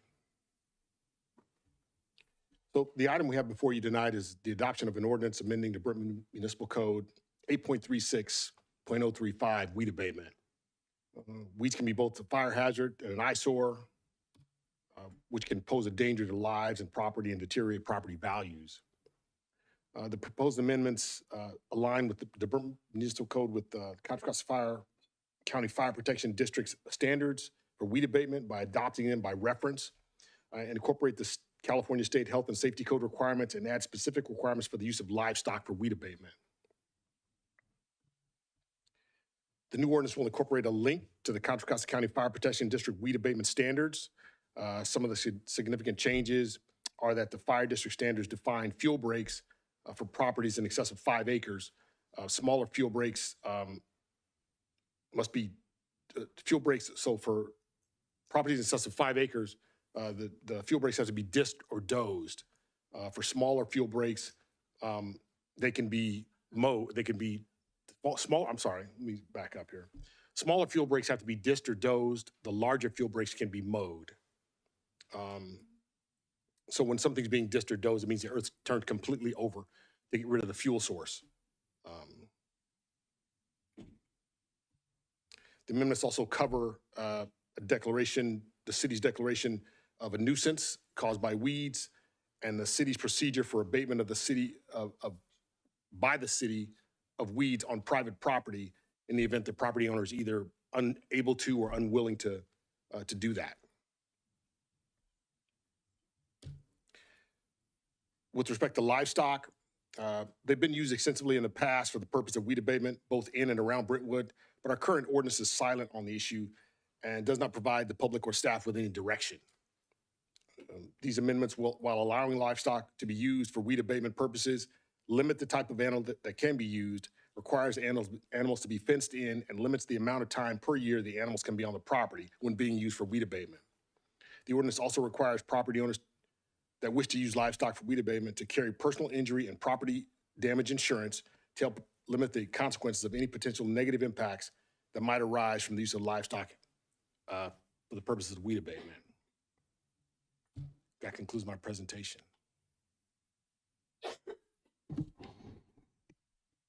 Thank you. If we have clarifying questions for staff? What would be the period for the abatement? Is it till July or June? I'm sorry. It's February 1st through June 15th for to be able to use livestock. Yes. So yeah, it's February 1st through June 1st, I believe it is. It's in the ordinance. It's also in the staff report. Thank you so much. Actually, in continuation with that question, if after that period of time the weeds did rise up over 3 inches, could they be brought back on a temporary basis? You can't bring livestock back because that's why we limited it. We didn't want these vacant parcels to become grazing areas permanently. Livestock is just one of the options that you have for weed abatement. If the weeds come back, yeah, you're going to be required to get back out there with some sort of mechanized or by hand to still have to abate the weeds. But we're just allowing you to use livestock for limited periods of time during the year. Okay, thank you. Okay, so I don't believe we have any other questions. We can move into opening the public hearing. At this time, the public is permitted to address the City Council on this agenda item. If you're participating via Zoom, please raise your hand to speak. If you're in person, please file a speaker card with the City Clerk. We'll take public comments from those participating in the council chamber first, then from those participating via Zoom. Remarks are limited to 2 minutes. Your microphone will be muted if you speak on items that do not pertain to this agenda item or after the timer has expired. We did receive 9 written public comments in advance of this item, and I'll show that on my screen at the end of the public comment. The first speaker, Yildiz.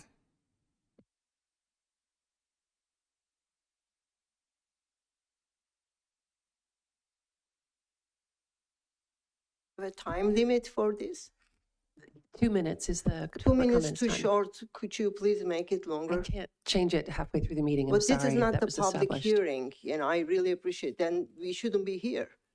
2 minutes for, we listened a bunch of people, and this is a special item, and 2 minutes is nothing. I'm sorry. I don't believe I can change it at this point. I will restart you so that you can start from scratch. I'm sorry? I will approve restarting you so you can start from scratch, but we are at a 2-minute time for this evening. Then after 2 minutes, you're gonna cut off. It will automatically cut off. This is not fair. I'm gonna do it, but I can acknowledge this is not fair, okay? And then the time when the people.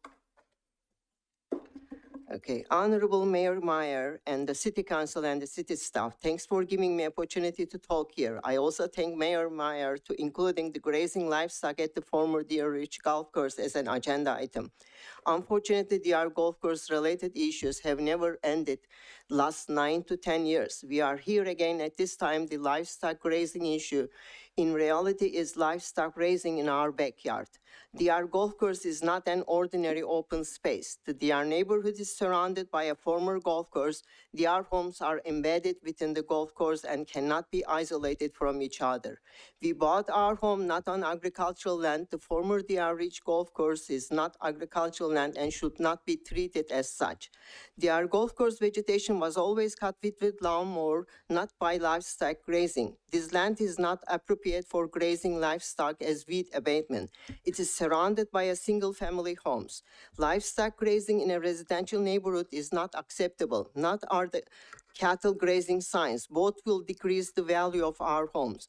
Animal grazing, particularly near homes, can have a negative impact on nearby property values due to factors like increased odors, flies, rodents, noise, and the potential for negative environmental impacts.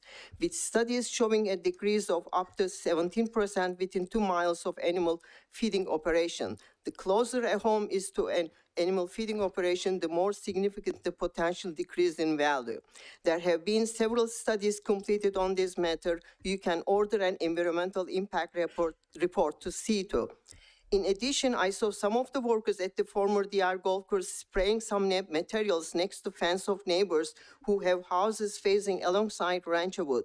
I do have pictures of it. We do not know what they spray next to people's backyard.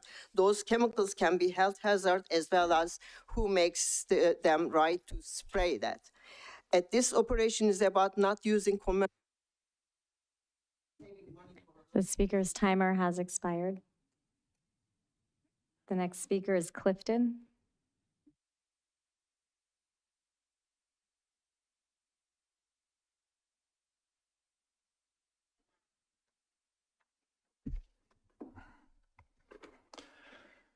How did we get here? How did a simple requirement for weed abatement for fire prevention, which could easily be accomplished with a lawnmower, turn into a commercial livestock grazing operation?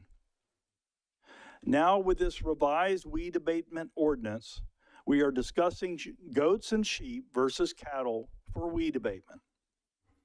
How did we get here? Goats and sheep will produce animal waste, feces, and urine just like cattle, which will attract flies, ticks, mice, and rats. 3 people died in California recently due to exposure to hantavirus, carried by mice, which can spread by mouse droppings. Why are Deer Ridge residents being needlessly subjected to livestock and the insects and rodents they will attract, all because a local businessman refuses to lawn mow the weeds next to residential homes? Instead, Deer Ridge residents are treated to ugly fencing and livestock signage, alerting potential home buyers to livestock grazing on the former golf course. I doubt that realtors will look at the taut metal fencing and signage as a net positive for selling homes in Deer Ridge. I can already imagine a realtor's mental processes working. How do I spin the benefits of livestock grazing in a residential area to my client?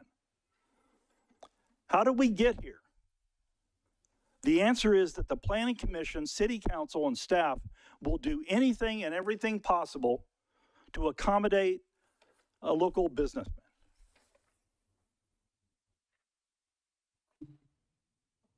I have no additional speaker cards in person. I do have one hand raised in Zoom. Ian, go ahead.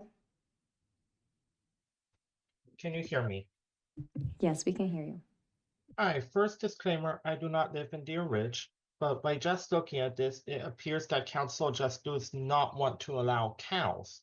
The city, correct me if I'm wrong, it's the city and or the county who uses sheep and goats on our public right-of-ways, such as parks and creeks, to do the same purpose. A lawnmower poses extreme wildfire risk because one spark can light that whole thing up.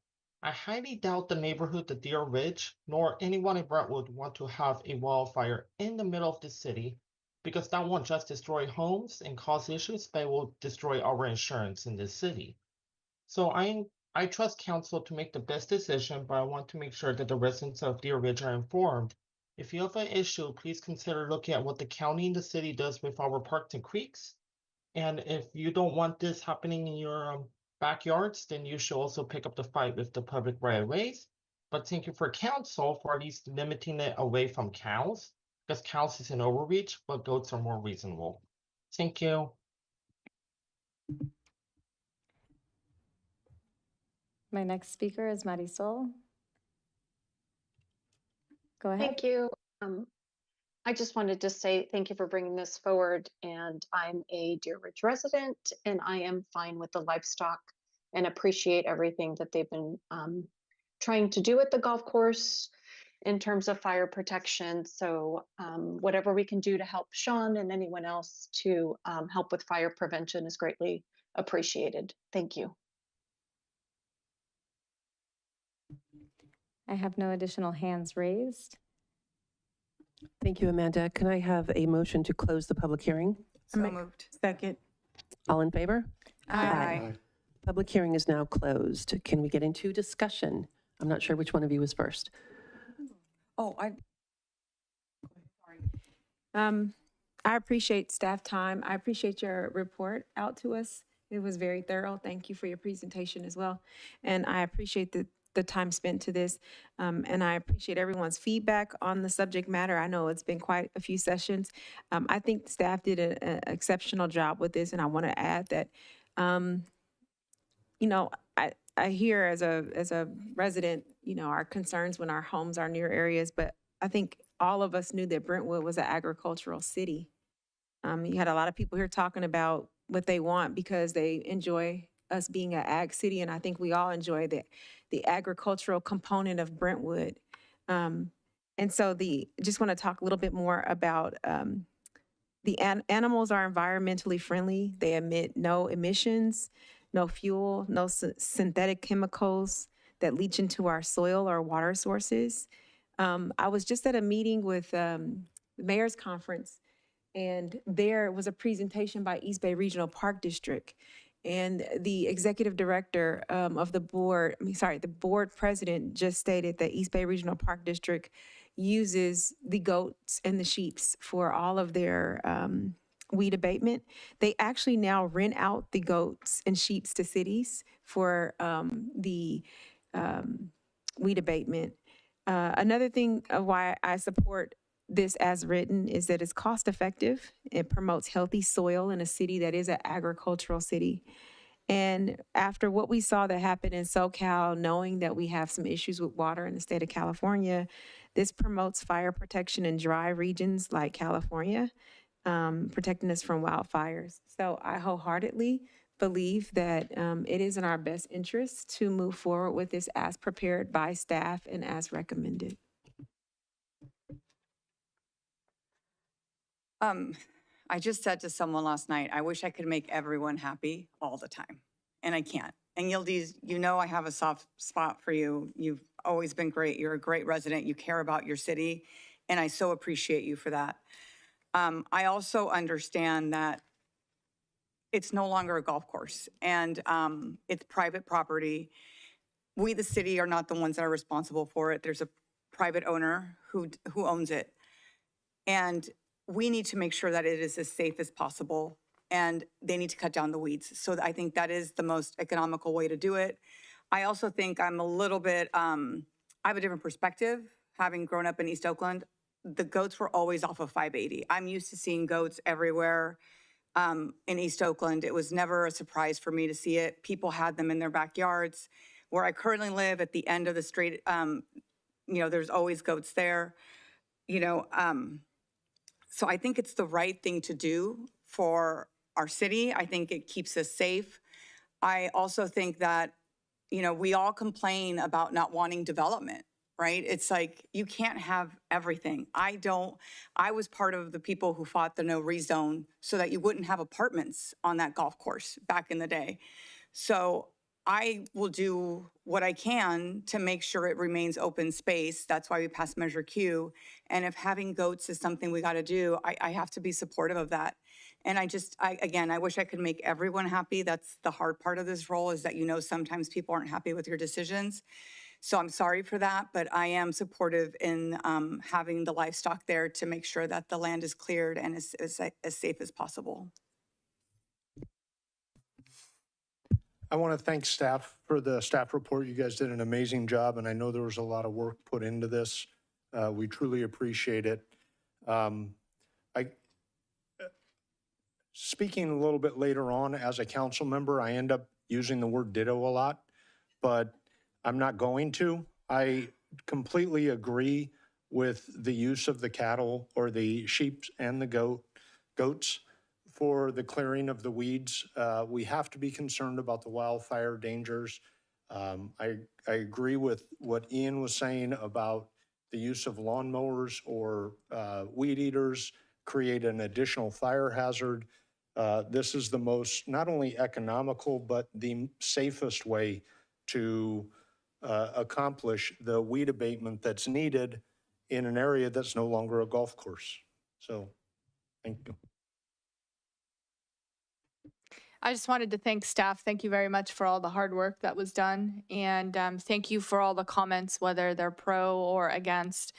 We appreciate your feedback as always, but I'd like to echo what my colleagues have said. Fire prevention and just maintaining of that land is very important to us. So that's where I stand. Thank you. And Ken, I'd like to thank you as well. I'd like to ask if you could address Yilda's concerns about the feces attracting mice. I know it's a hard thing to kind of just address out of nowhere, but are you aware of any impacts from goats that would be detrimental to the environment? I'm not aware that of any studies that have been done that show that goat feces would attract, or sheep feces, either one, would attract mice or other sort of pests. We did some research on which kinds of animals are typically used for weed abatement, and which ones are more effective and which ones have the least harmful effects on the environment and on the surrounding communities. And sheep and goats is what we settled on, and that's why we settled on them. So that's the only answer I can give you about that. No, that's a good answer. Thank you for doing the research. I would absolutely support the removal of cattle on this. I'm glad that we're doing that. I think that was not the best fit for the neighborhood. But I also would like to say that the idea of keeping our open spaces open as long as we can and as thoroughly as we can sometimes is going to mean something like this. It means that to avoid being completely taken over and having high-rise apartments everywhere, we're going to do what we can to keep open spaces and to keep the agricultural core the way it is. So at this point, I am looking for a motion. As detailed in the staff report, I move to introduce and waive the first reading of an ordinance amending Municipal Code Section 8.36.035. Second. An ordinance of the City Council amending Section 8.36.035 of the Brentwood Municipal Code regarding weeds, rubbish, or other flammable materials growing upon or in front of parcels within the city of Brentwood. All in favor? Aye. Aye. And no opposition. The motion passes. Thank you, Mr. Murphy. Thank you. Thank you. Item H1, business item. Our city attorney, Katie Wazinski, will present the next item regarding an amendment to the municipal code, I cannot say that word, addressing camping on city property. Katie. Good evening, Mayor and City Council. excuse me, I have a frog in my throat. Tonight, I'd like to bring to you some very long delayed amendments to the municipal code regarding camping on city-owned property. And I'd actually like to start with a note of appreciation myself. I know that addressing these camping issues has been a real priority for the council and that you've been looking for these changes for a while. I appreciate your patience as this did take longer to complete than we anticipated. So thank you very much for your forbearance. As set out in the staff report, we do have a number of unhoused individuals living in our community, just like all cities in California and indeed across the nation. In 2023, our point-in-time count stood at roughly 37. It dropped to 30 in 2024, and the numbers haven't been released yet for 2025. The unhoused individuals with whom we share this town are living in tents, makeshift shelters, and some are even living in their vehicles while they seek permanent shelter. Those experiencing homelessness know what dire impacts it can have, including, obviously, insufficient shelter, lack of healthcare access, food insecurity, exposure to infectious disease, higher mortality risks, exposure to dangerous conditions that those living in homes don't typically see. But in addition to that, we have to acknowledge that the individuals who have housing in our community are also impacted by homelessness. And we see that in terms of trash accumulation associated with homeless encampments and shelters, the presence of untreated waste, unsafe building practices, and increased fire danger due to some of these homeless encampments. Legally, the landscape has changed quite a bit in the last few years. Many cities, in fact, most cities, have municipal code provisions that prohibit camping in public places. In 2019, the Ninth Circuit Court of Appeals ruled in a case called Martin versus City of Boise that the Eighth Amendment prohibited the enforcement of these local camping ordinances in particular circumstances. Specifically, the court held that, quote, as long as there is no option of sleeping indoors, the government cannot criminalize indigent homeless people for sleeping outdoors on public property on the false premise that they had a choice in the matter, end quote. As a result of that Martin v. Boise case, local ordinances that prohibited camping in public places became unenforceable, unless, that is, local jurisdictions had a sufficient number of shelter beds available that they could offer those experiencing homelessness a place to stay, and that offer was declined. This took away a substantial tool in the toolkits used by cities to address homelessness issues, and those tools were further hampered by the onset of the COVID-19 pandemic, during which the best available advice from the state was to leave encampments in place and not disrupt them, because it was acknowledged that sending additional people into overcrowded shelters might further worsen the infectious diseases or disease of COVID-19. The pendulum began to swing, however, in 2024 when the United States Supreme Court took up the case of City of Grants Pass versus Johnson, in which the court looked at whether or not the Eighth Amendment, which prohibits cruel and unusual punishments, really does preclude enforcement of local camping ordinances. And contrary to what the Ninth Circuit had previously declared, the highest court in the land said that the Eighth Amendment does not prohibit cities and localities from enforcing their local ordinances. So that is the situation we find ourselves in today. We have been restored these powers. Locally, our language regarding camping has been on the books for quite a while and is very brief. It provides that camping on city-owned property is prohibited, except that the director may permit overnight camping by youth organizations and their chaperones in conjunction with an exclusive use permit. In speaking to our Park and Rec department, I understand that there has been no such use permit authorized for local youth organizations in recent memory, and I am unaware, looking through our files, of any such use permits being offered for this purpose. What we have brought you tonight is a revision to that very brief camping ordinance that will do a couple of things. Number one, it will no longer allow camping on public property by youth organizations. Allowing it by some members of the public and not others gives rise to its own problems. And in order to treat all members of our public equally, we recommend that that clause be stricken from the ordinance. It includes new definition, including definitions for camping, camp facilities, camp paraphernalia, and city property, so that it's clear to all how these terms are being used and what the city will define these terms as when they're enforcing the ordinance. It explicitly prohibits the storage of personal goods on city property, a concept that had been missing from our ordinance previously. It codifies the process to notify those experiencing homelessness of the city's intent to remove their unattended personal property and establishes exceptions to the need to provide that notice. So for instance, in the event that unsafe or unsanitary items are being stored, the 48-hour notice that is otherwise contemplated would not be necessary, but those items could in fact be removed immediately in order to protect public health and safety. Finally, the ordinance revisions identifies whether personal property that's removed by the city will be stored for the owner's retrieval for up to 30 days, or whether it will be discarded. There are three main goals in this work. One was to clarify the city's definition of camping and associated activities.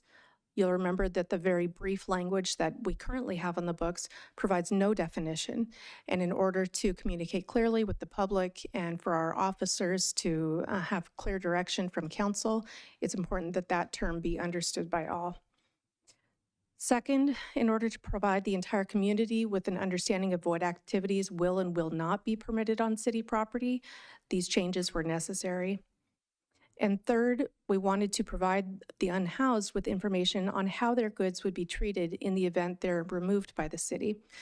Previously, no such information was publicly available, and it's important that all individuals be mindful and be aware of what rights they can expect in that regard. So this ordinance and the revisions that we have brought to you tonight are but one tool amongst many that our law enforcement agencies use and our partners use to tackle homelessness. It's a very difficult problem. No single ordinance or law is going to be the answer to it, but we're hopeful that this will get us one step closer to addressing these issues locally. The police department currently maintains multiple resources for the unhoused on their webpage, including information as to CORE, A3, and the Contra Costa Care Centers. In addition, as you've heard earlier this evening, our CSO, Ron Stanley, is solely staffed or solely charged with making contacts with the homeless priority and ensuring that there is regular outreach between the department and unhoused individuals in the community. In addition, we have other Brentwood Municipal Code provisions that touch on this issue, including the existing Chapter 8.00, which covers nuisances. And there are a number of state laws that our officers can use in the right circumstances to address this issue. For example, penal code provisions pertaining to public nuisances, trespass, and disorderly conduct. It is our recommendation that you introduce and waive the first reading of an ordinance to amend the municipal code section to clarify the local prohibition on camping on city-owned property. And if you have any questions, I'm happy to answer them. In addition, we are lucky enough to have Police Lieutenant Chris Peart here with us this evening, as well as the Chief of Police. If there are any questions, I'm happy to answer. Thank you, Katie. Do we have questions? Okay, I'm going to save mine for later too, actually, but we can now open up the public comment section. At this time, the public is permitted to address the City Council on this agenda item. If you're participating via Zoom, please raise your hand to speak under public comments. If you're in person, please file a speaker card with the city clerk. We'll take public comments from those participating in the council chamber first, followed by those participating via Zoom. Remarks are limited to 2 minutes. We did receive one public comment in advance of this meeting.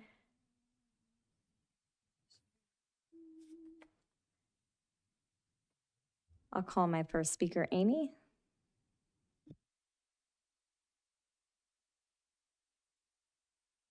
Hello and good evening again. I will keep this brief. As the former executive director for downtown, I definitely saw a lot of ways that this can impact small businesses who are local families who are, moms and dads who are supporting their kids, and how some of these issues can contribute to, additional costs and safety issues and things like that. So I've read through this, and it looks, to me, it clarifies camping. It clarifies these things really, really well. I think we're very fortunate to have CSO Stanley, who is out there every day. I've seen him.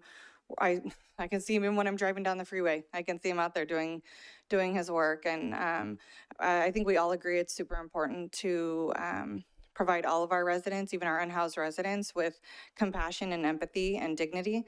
And equally, I think it's important to ensure that our families and small business owners, are met with just equal thought. So thank you. I would support these amendments and clarifications. Thank you. Lynn?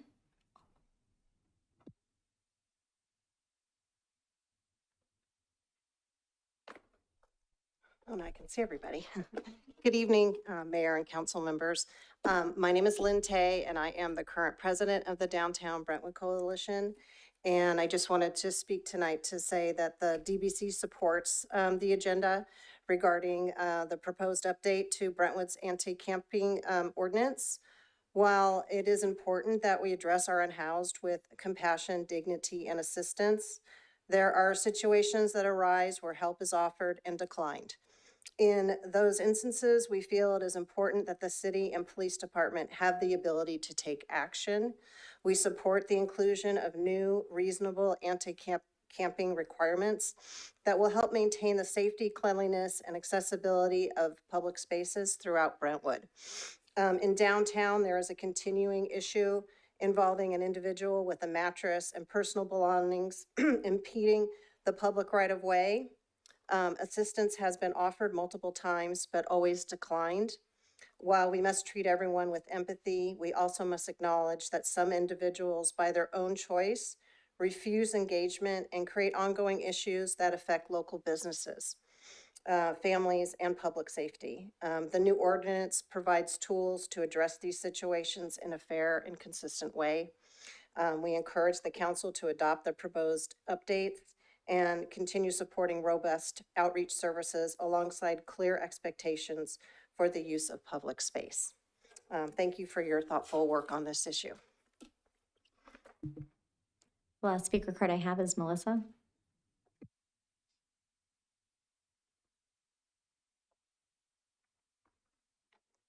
Hello, it's my turn to have the unpopular hot take.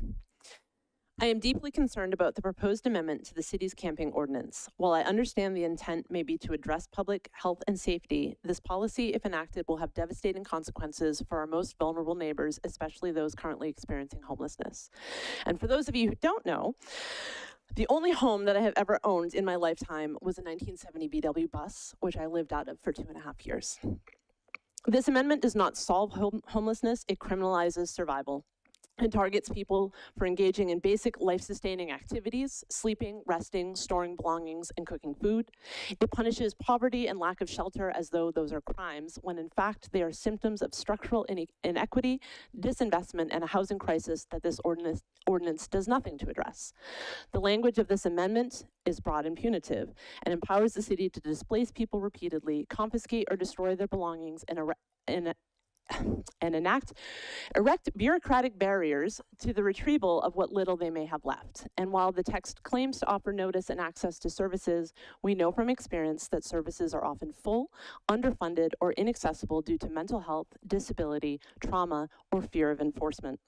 This ordinance change, enabled by the Supreme Court's grants past decision, may be legally permissible, but that does not make it morally just.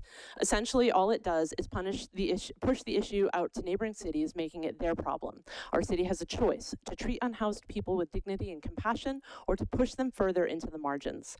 When my family and I moved to Brentwood a decade ago, the argument at the time was the location to be zoned for an emergency shelter, not build, just zone, and people were losing their minds. As the population perception of people experiencing homelessness in Far East County has grown, maybe it's time to revisit the topic. Instead of enacting more bans, I urge further discussion on how we could invest in actual solutions. Compassion and empathy is not weakness, it is courage. We need policy.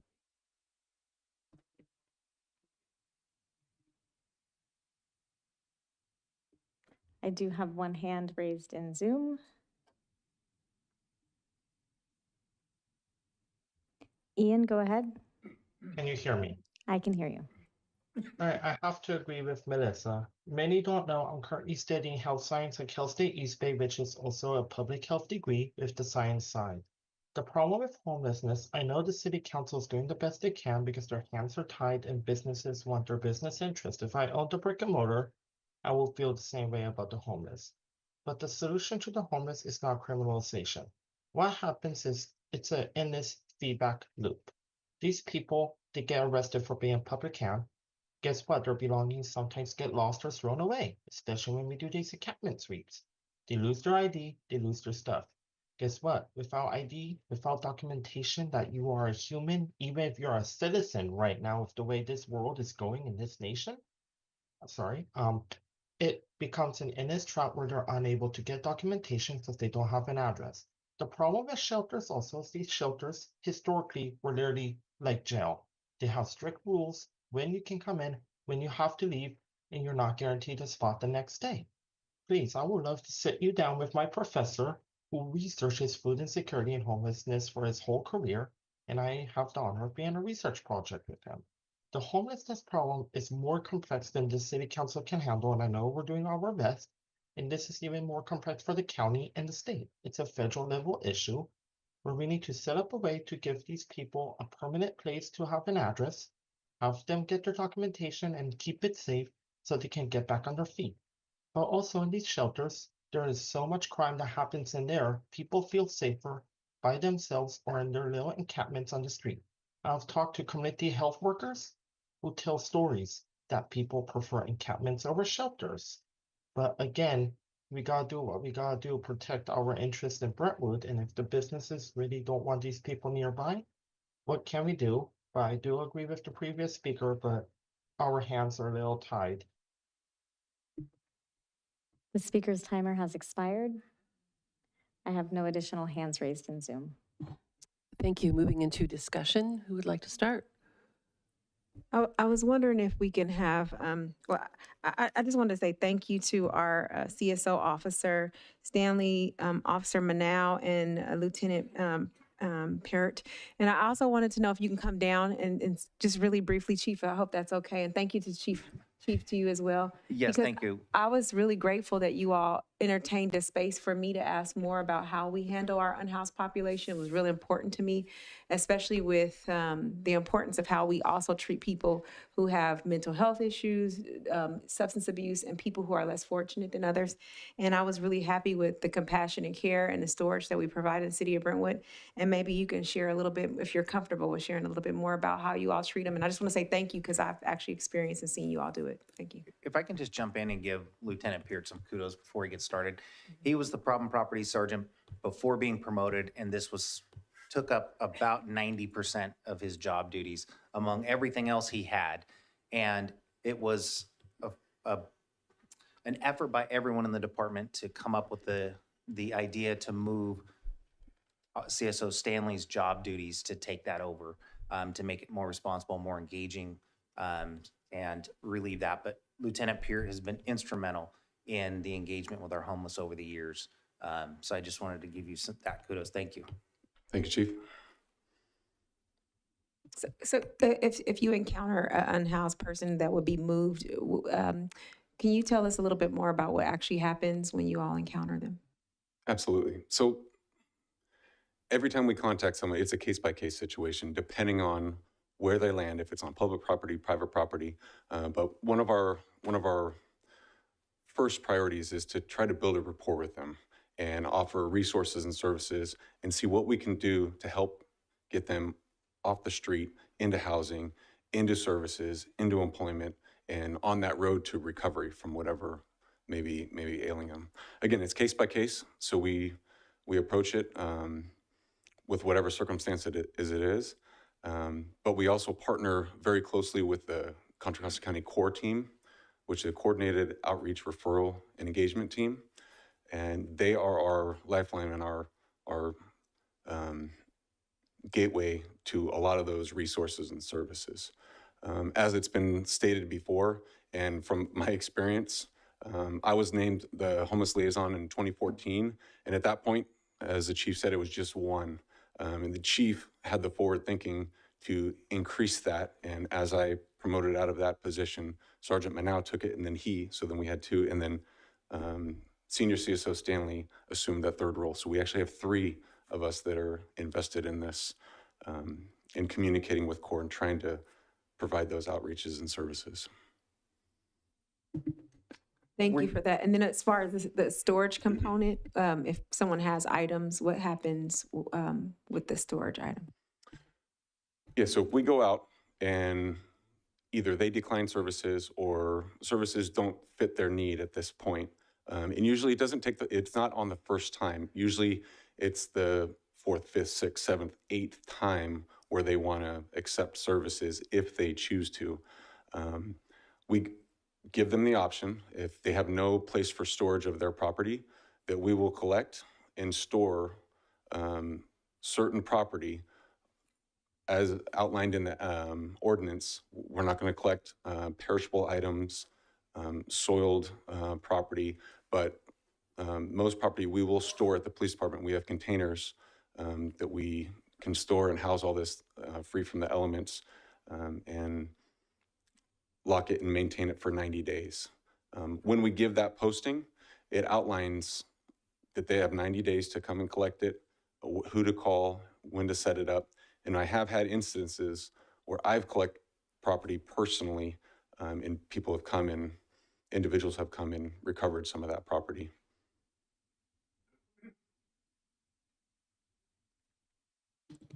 Did you want to go? No, I just want to say thank you for all you do. I know it's a hard job, and I appreciate everything the police department does. Katie, thank you for the ordinance. Like you said, a lot of our businesses downtown have been waiting, so we appreciate it, and I know they appreciate it because we talk to them, and I know they do. So, but thank you, everyone. I know it's probably the hardest thing we have to deal with when it comes to coming across someone on our streets. So thank you. Did you want to speak now? Sure, yes, please, sorry. First of all, thank you very much. I did get the opportunity to talk to CSO Stanley, and I regularly talk to Manow, but we talk about offering services at the initial onset in every contact. How many successes have we had in the city of Brentwood, since we do document it so well, with somebody following through and then moving on and a true success? So from my experiences from 2014, I've had one that has accepted, and it took, I think it was like the 11th or 12th time, and she was down on her luck. She grew up in the city, went to Liberty High School. I continued to persist. Every single time I go out, I ask, do you want me to call CORE out? Do you need anything? Can I help? And I always gave her that lifeline. And it was a time where she needed to move from a certain area. Me and Sergeant Johnson at the time collected property from her and stored it at the police department. And she was down on her luck shortly after that. And she reached out to CORE and accepted the services. And since then, to my knowledge, she's been cleaning up drugs off the street and living in housing. So that's the one success story I have. I did keep her property for a little bit longer than 90 days, and she reached out to me saying, hey, I know it. And I reunited her with a lot of the property that she wanted. But that's the one success story I have. And when she came back, I said, hey, what's the deal with CORE? Because I hear all the time from individuals on the street that CORE doesn't help me, CORE doesn't offer, they don't have anything to offer. Case in point, today, I went out with Sergeant Manow and contacted an individual downtown, and he declined services. They don't have anything for me to offer me. But when I talked to that one individual, my one success story, she said, that's not true, Chris. CORE does offer assistance, and CORE is there to help. but they have to want it. And she pointed to areas that she used to live and used to hang out, and she said, they don't want it. They want to continue to be on the street. And it kind of took me back and reinvested my confidence in CORE and their ability to help. Homelessness is not a crime, but we can use our resources to help people out and to move people from certain areas that we can. But they need to want the help to get off the street. And that's been the common denominator in my experience with this situation. Thank you. Thank you very much for the information that you've provided. I've done your job for 3 years. It's very hard. I think I can count on one hand how many people accepted services.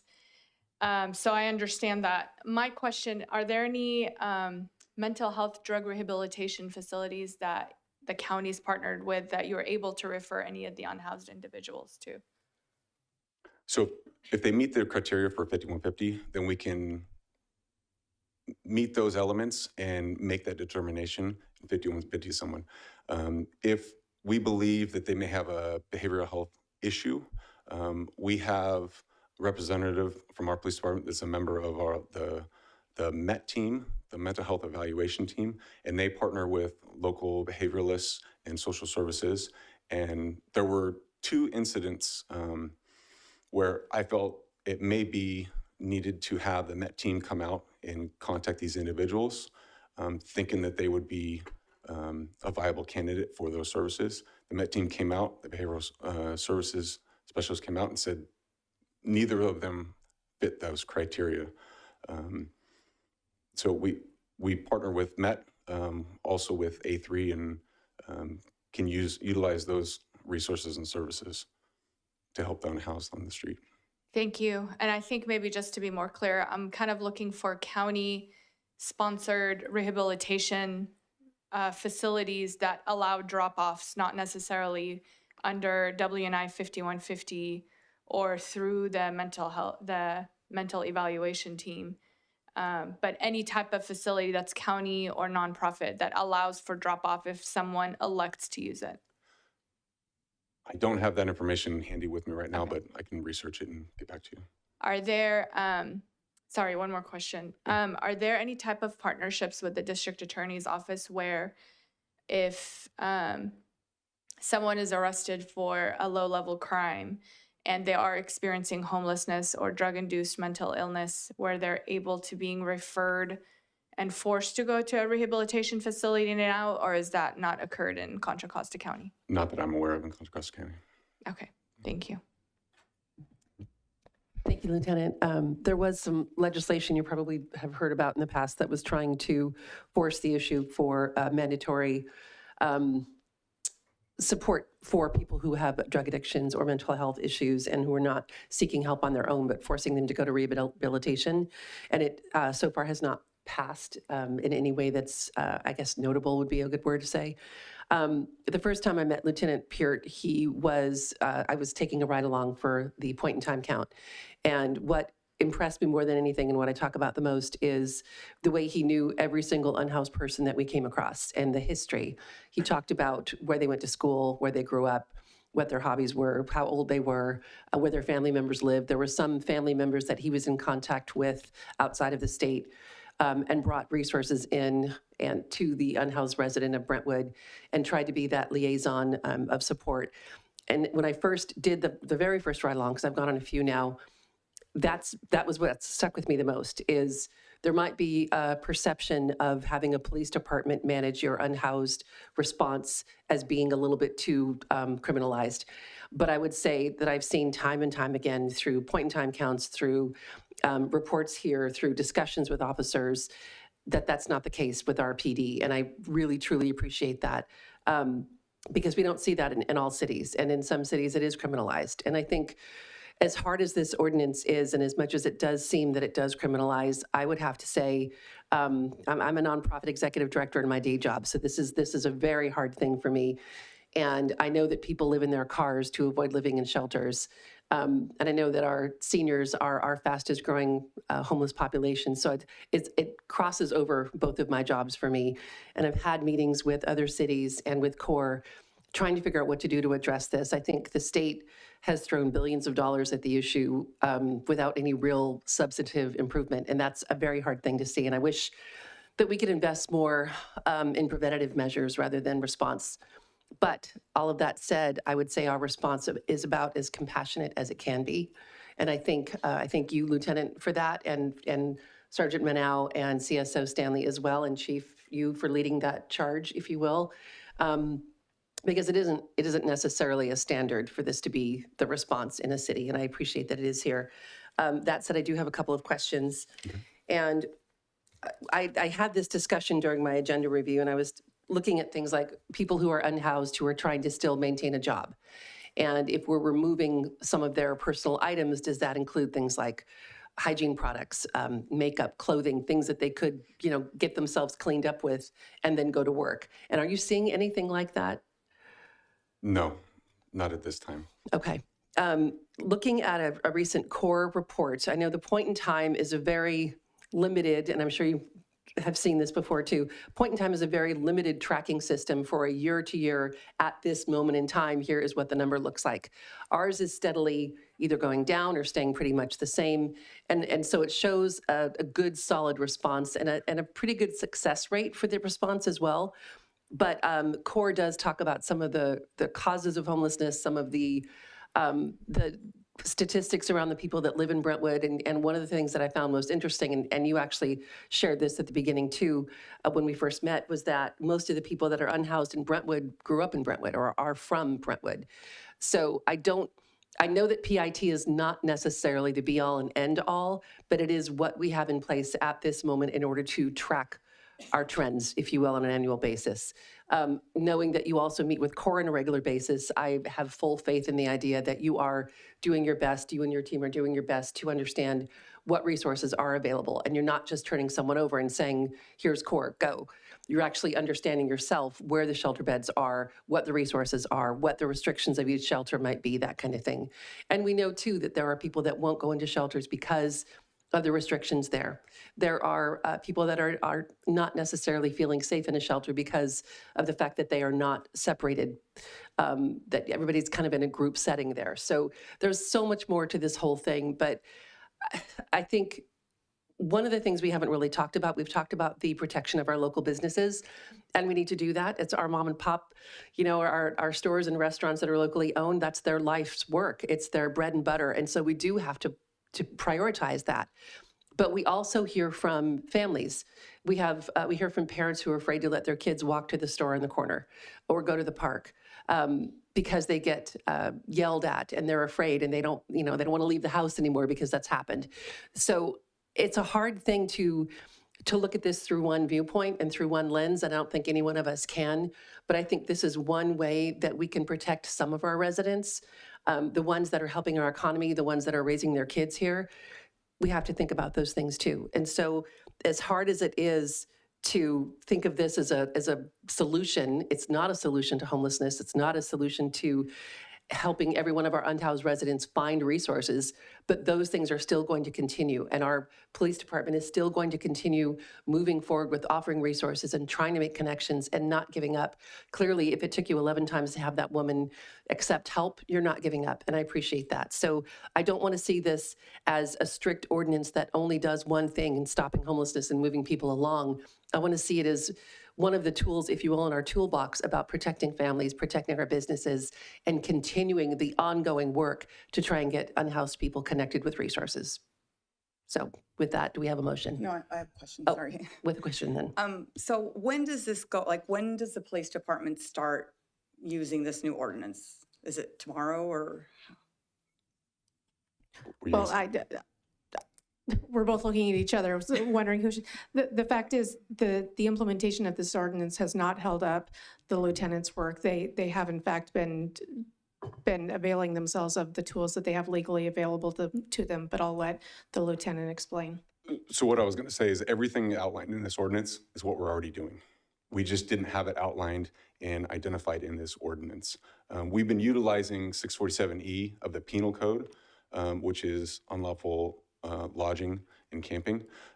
This outlines everything what we've been doing and memorializes it in our Muni Code, which allows us to evaluate situations on a case-by-case basis and figure out which avenue is the best. Do we issue a citation for this if the necessity arises, or do we utilize the Penal Code section of 647E? So I would say it's already in effect to some degree, just not in the city municipal code realm. We've been utilizing 48-hour notice to vacate notice, a 90-day storage, and everything that's outlined. That was outlined in the Pomona injunction in 2016, June of 2016. They outlined all those parameters that all police departments have been following since then. So if that's the case, I guess then I'm a little concerned because we do have some trouble spots.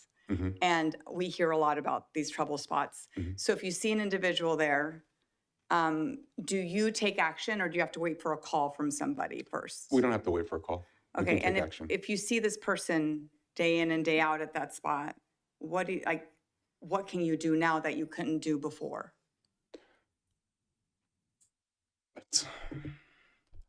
Because I think the purpose of this whole ordinance was to be able to take care of some of our problem areas. And if you're saying we're doing what we were doing, then what's the ordinance? I guess my impression of it was a little different.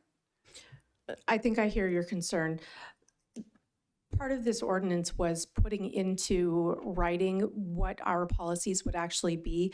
Lieutenant Peart has been at the forefront of addressing this issue in a way that's compassionate and also accomplishes goals of removing hazards from our public streets. But he's been doing it because he's a very, very good officer, not because we have any requirement in the law. And so this actually requires the city to take these steps and ensures that even if the lieutenant moves on at some point, this will be the process that is followed in Brentwood. In terms of addressing the ongoing problem areas in town, neither this ordinance nor any other single ordinance or single state law are going to be the silver bullet for that. It is this combination of tools that all work in conjunction with each other to try to make improvements.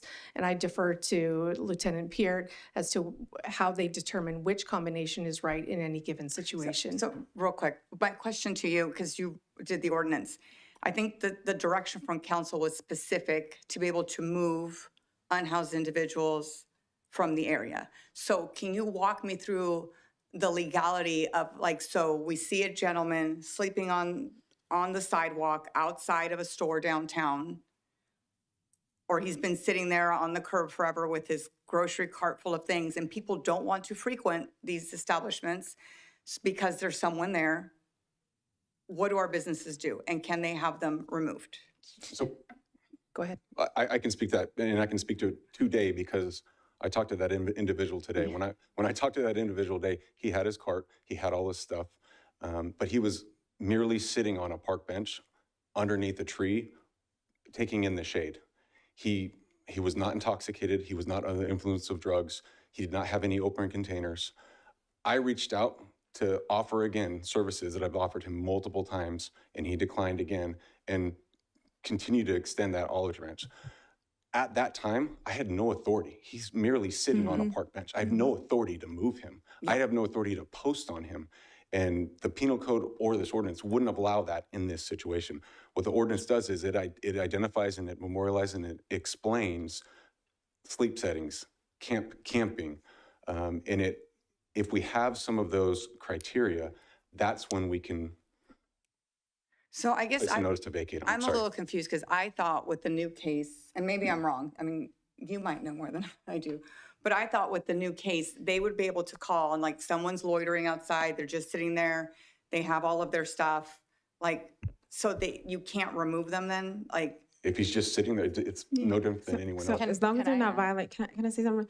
I appreciate the walkthrough because as long as we can't just say because someone is homeless, we also have to remember our unhoused population. And I think, thank you, Katie, for saying this. And even when we met before our unhoused population, this is home for them. It's just outdoor home for them. So part of this is getting used to the idea that some people are residents of the city of Brentwood, but they don't have an address here. So as long as they're not violating any law, which is what I heard you say, they're United States citizens. They have a right to sit on a bench. If I sat on the same bench, and I just saw this in Concord. I have another day job. I work in the city of Concord, and I saw these people using this to harass people who were, quite frankly, minding their business, sitting on a bench area. It was clear to me that they were a part of the unhoused population based on maybe my implicit bias, but based on some of the accessories that they had with them that day. And I saw them literally, I felt so compelled to stand up for these people because someone walking by didn't like them sitting in front of a Pete's Coffee, called the police on these people and tried to have them arrested. Thank goodness that the police came and said, what are they doing? They're not under any substances. They're not disturbing the peace. They're not conducting disorderly conduct. They're literally having a conversation. The people didn't like that the conversation talked about some things that they felt was a little explicit. It was their personal conversation. This guy just got involved. So if they're not violating any laws, I think we can't do anything. And I mean, it happens in other forms or fashions. I actually saw someone try to use this on, it made public news, where they tried to use, oh, these people are homeless in the park. It was some Black people barbecuing. So I'm so grateful that we have the addition of the grilling or picnic purposes in there. And this woman used this to try to call the police on Black people for barbecuing. And they said, oh, they're unhoused. They shouldn't be in our park. So if we get a little overly complicated, then people like me and you can't go to the park and lay down a blanket and accidentally fall asleep reading a book. So I get what you're saying because businesses, but they also need to know you call the police when people violate laws. And if they're just being citizens, then they just get the right to be citizens. And real quick, individual downtown, not going to use any names, but in the past 2 years, we've had 149 contacts with him. And when there are instances of public intoxication, which we have to meet all elements of the crime, we have either made an arrest or a citation issued for open container 13 times in those previous contacts. So we are responding out, we are making an evaluation and taking action where we need to. And when he gets out, he comes back home. And can I just say, I think you ask a really important question. What's changed since the Grants Pass case? How has life gotten any better for cities who are trying to enforce on this? And I think the answer is, prior to Grants Pass, the city's camping ordinance, even as poorly written as it was totally unenforceable, because if they were sleeping on public property, if they were camping on public property and there wasn't a shelter bed to send them to, we could do nothing about that. Now, we actually have an ordinance that is enforceable, that defines camping, so we're not picking up random people who are having a conversation outside of Pete's, but who are actually using our streets for cooking or sleeping or general living purposes. And we have a legal tool that will allow the officers to move them along. If this individual has a mattress out in the middle of the public sidewalk and is sleeping there, then yes, this ordinance can be used. If they're sitting there enjoying the weather, no ordinance or statute is going to allow the police to move them on. Okay, so if because I have seen him pull out his mat, he does sleep on the street. So if he's sleeping on the street, how many times can he do that every day? Or like, he can just come back every day and sleep on the street, or? No, so one thing that Grants Pass did that helped amend the Boise decision is it created a progressive discipline approach, right? So us going out and contacting him. So if you see him sleeping and he's now established a sleep setting, we can go out and we can give him a notice to vacate and say, you cannot be here. We've established that you are camping, and we can give him that notice. And you have 48 hours to vacate this area. If we come back in 48 hours and he is still there, the progressive discipline is to issue a citation, right? We would then, I'm sorry. No, go ahead. We would then issue another 48-hour notice, because we're starting the clock again. Say, all right, we're going to come back in 48 hours. And if we come back that third time, that progressive discipline, you are subject to arrest and going to jail. And so we can take that approach. If he moves and comes back, it's that same progressive discipline that was established in Grants Pass that helped overturn Boise and give us more authority to take action. And if I real quick to your point, Vice Mayor, he is going to come back. I asked him blatantly, I said, where do you stay?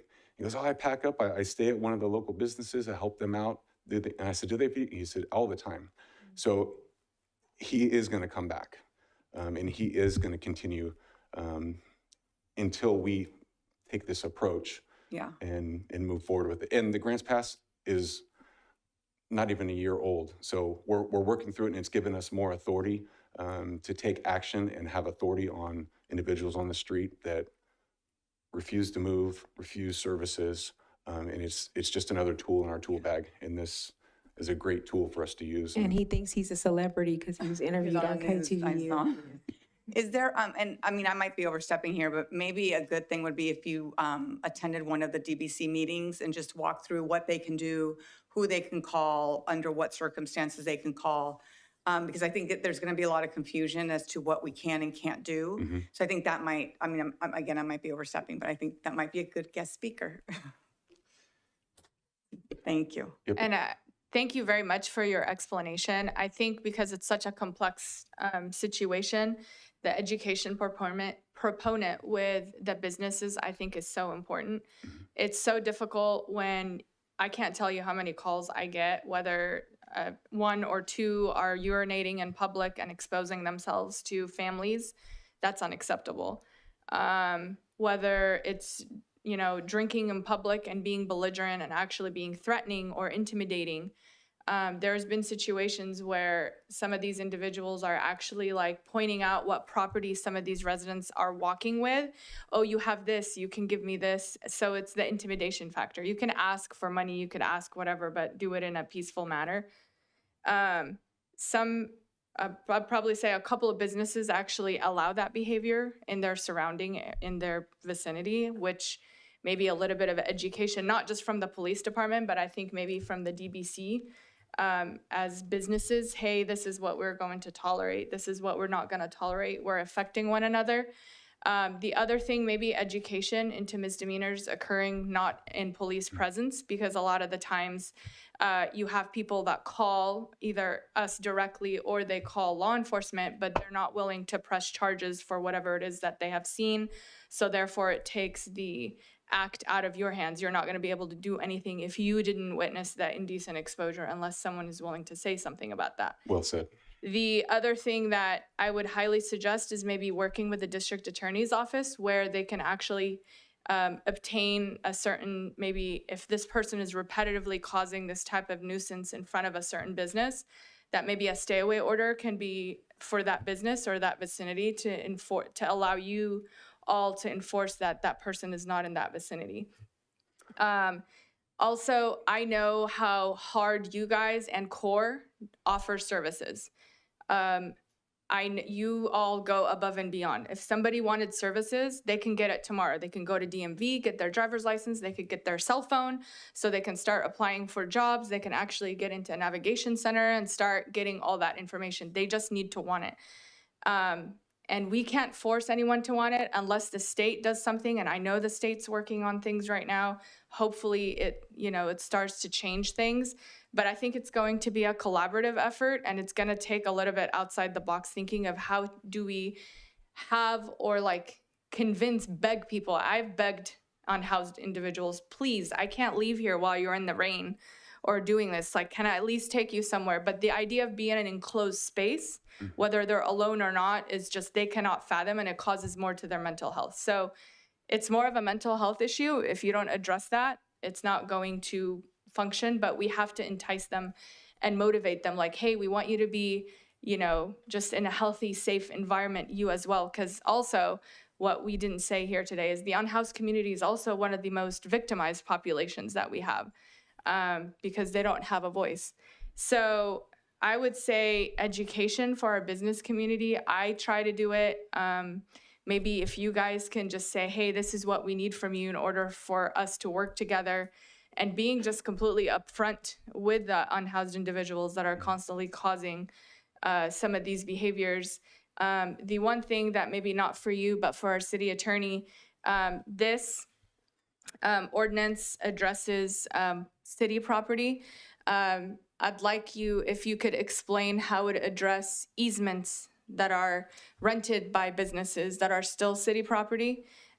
So that way, like the fenced areas at certain restaurants outside where someone is sleeping camped out, how would we address that? Thank you for that question. City Clerk, could you share my screen for us? This is something the mayor had asked about separately, and Sergeant Manow had flagged as well. So the ordinance defines what city property includes. Let me see if I can make that a little bigger. And it includes things such as public sidewalks. As you know, a number of our public sidewalks are used by businesses to provide outdoor dining opportunities. In the event that we have a business that has entered into a lease, a permit, a license, or some other tool to have the exclusive use of that public sidewalk area, then that area really is within the exclusive control of that party. And so it's not really appropriate to identify that as part of the city property on which this ordinance would be exercised, right? So I propose that you consider adding this final sentence to the definition of city property to take those areas out of the ambit of this ordinance and place the responsibility for addressing these homeless issues and issues dealing with unhoused individuals on the property owners who are renting, leasing, or otherwise using that city property. So if this language addresses that concern, council member, I think that might get us where we want to go. Thank you. So I'm going to use the example of Fruitopia. They have that seating area in front of their space. Is that our responsibility or their responsibility? I was looking for Eric, who's not here, of course. I don't know our arrangements with them, if it's under a lease permit, et cetera, et cetera. We can double check. Okay. And certainly any third party with whom we have such an agreement, we could do some outreach to inform them that this ordinance has, if the council passes the ordinance, that the ordinance has been passed, and it is the expectation and the law that they be responsible for those areas. Okay, thank you. And it also doesn't preclude them from contacting the police department to ask them to leave for trespassing, if that is the situation, because a lot of the times they don't feel comfortable. And one final question that you and I discussed earlier was item A4, the permit use of, we were talking about barbecues, et cetera, and I was asking about block parties. And Give me just 1 minute there, because I think our language is actually okay there, but I would like your direction on that. How do I make this bigger? All right, so what the mayor is referring to is that right now the definition of camping includes a number of different types of conduct that the police may use to determine whether someone is actually violating this ordinance. We traditionally think of camping as including sleeping, but it's also erecting a tent or shelter, leaving personal items unattended, or here, making or using any fire or cooking, et cetera, on city property, except in city parks with designated barbecue and cooking areas. Madam Mayor, where I think your concern is focused is that we have things like the farmer's market where food is prepared on a public street by vendors. We also have block parties where individuals come together to make food for each other. I don't actually think that those events would be characterized as camping under this ordinance, because if you look at the very first sentence, camp or camping means the conduct of more than one of the following activities on a public property when it reasonably appears in light of all circumstances that a person is using such public property for living accommodation purposes. And I think the police department would be fairly easily able to distinguish between a block party, a farmer's market, and someone erecting a stove in a makeshift fashion. In addition to that, I think a lot of those activities are under a special use permit anyway, so they will have a permissible usage. That is a good point. I will say, if I could ask for your direction on one more item here, and this is a little bit of an embarrassing one. Right now that it appears that we have one note left in here. So section E says that backpacks and containers that appear to be in good condition and are free of materials described below as being forbidden will be stored for the 30-day period. And then we've got this note in here about Caltrans' current policy. might be a good time to ask Lieutenant Peart if the PD is comfortable storing backpacks that do not contain contraband, hazardous materials, other illegal materials, or if they would prefer to follow the Caltrans policy of not collecting backpacks in closed containers because of potential safety issues. And I apologize that this is being brought up now. We have collected such items. All right, so then in that case, with the council's direction, we could remove this note to self and just leave the language as is if you choose to move the ordinance forward. Thank you. And with that, are we ready for a motion? Yes.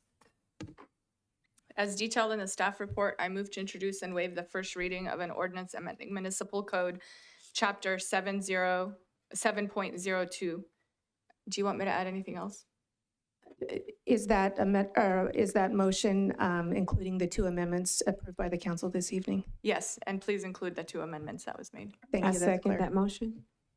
All in favor? An Aye. ordinance of the City Council of the Yes, City I'm of sorry. Brentwood amending Brentwood Municipal Code, Chapter 7.02 to address camping on city-owned property. All in favor? Aye. Aye. Thank you. The motion passes.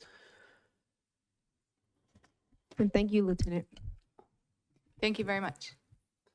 Moving into item H2, Amanda Cheney, Recreation Supervisor, will present this item regarding the proposed expansion of the downtown Brentwood Saturday Farmers Market. Thank you, Amanda.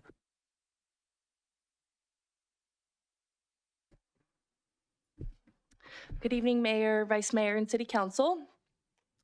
Tonight, I have for you a presentation regarding the proposed expansion of the current farmers market. On the screen for you is the existing layout. We have an L shape on Oak Street, goes from 1st to 2nd Street, and then we use 1st Street from Oak to Chestnut. The current closure has a diagonal at the intersection of Oak and 1st, which does still allow for traffic to flow through that area. The city partners with Pacific Coast Farmers Market Association, or PCFMA, for our Saturday farmers markets that we all enjoy. The staff is bringing forward a proposed expansion. So in the yellow is what we currently existing have, and then the red is the proposed addition, which would continue down Oak Street from 1st Street to Diablo Way at the Brentwood Arch. Staff met with the team at PCFMA and discussed possible expansion options. Multiple locations were posed. However, the pictured map is what staff and PCFMA would recommend. The proposed addition to the existing footprint, as mentioned, would be on Oak Street from Diablo to 1st Street. Staff and PCFMA would work to coordinate signage and the street closures to make sure that the new layout would work for our downtown area. There'd be a shift in traffic flow on downtown Saturdays. As with any change, we would need to educate the community. Staff would do a media push to educate residents and businesses before any change goes into effect. We have some information for you on the proposed change and staff recommendation. So City Council had several questions related to an expansion from the February 11th City Council meeting that we outlined in the staff report for you. When staff met with PCFMA, it was determined that in the proposed location, we could add an additional around 20 booth spaces in that location. Of those 20 booths, we're proposing that PCFMA adds the 15 booths to their listing, and then the city would control the other 5 booths. So for these 5 city-run booths, there wouldn't be any cost to the businesses that would be using the booth for that week. We are proposing a quarterly or semi-annual draft to draft those 5 allocated spaces, and then proposing dedicating specific spaces, 2 to the downtown Brentwood specific businesses, 2 to local nonprofits, and then 1 space to other Brentwood based businesses. And those are just the numbers as suggestions as right now. Staff did get a chance to meet with or speak with the Downtown Brentwood Coalition, and they are in favor of this expansion. Staff would work with DBC to educate the downtown businesses on this new opportunity and specifically the closure layout and how that could affect traffic downtown. Working with PCFMA on timing and a potential launch for could target the new layout for summer of 2025. This would allow time for both PCFMA and the city to allocate those additional spaces. I am available for any questions, and thank you for your time.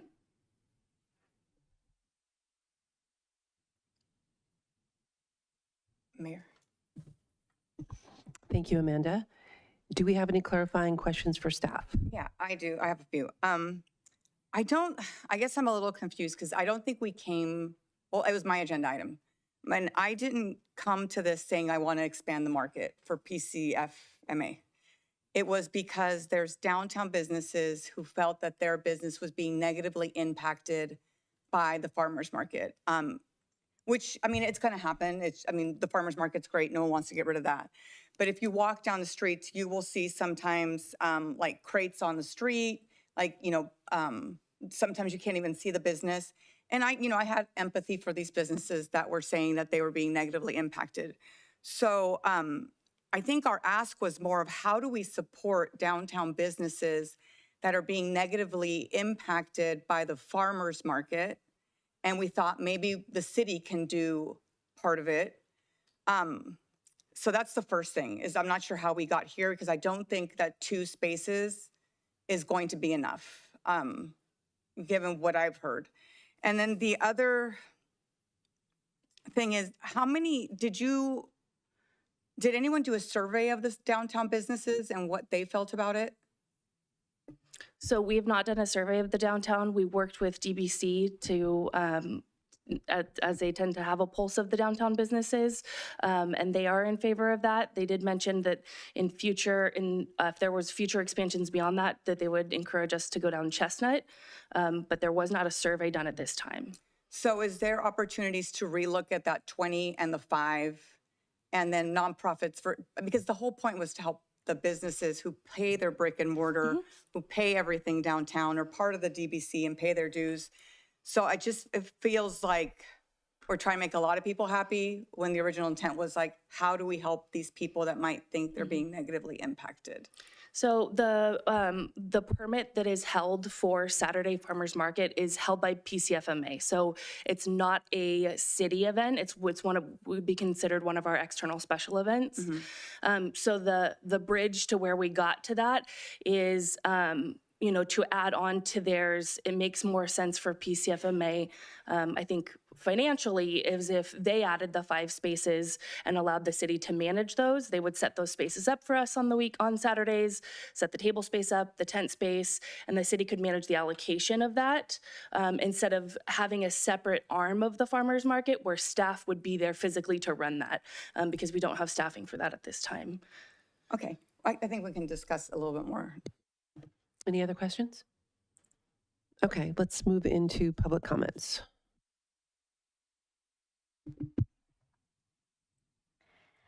At this time, the public is permitted to address the City Council on this agenda item. If you're participating via Zoom, please raise your hand to speak. If you're in person, please file a speaker card with the city clerk.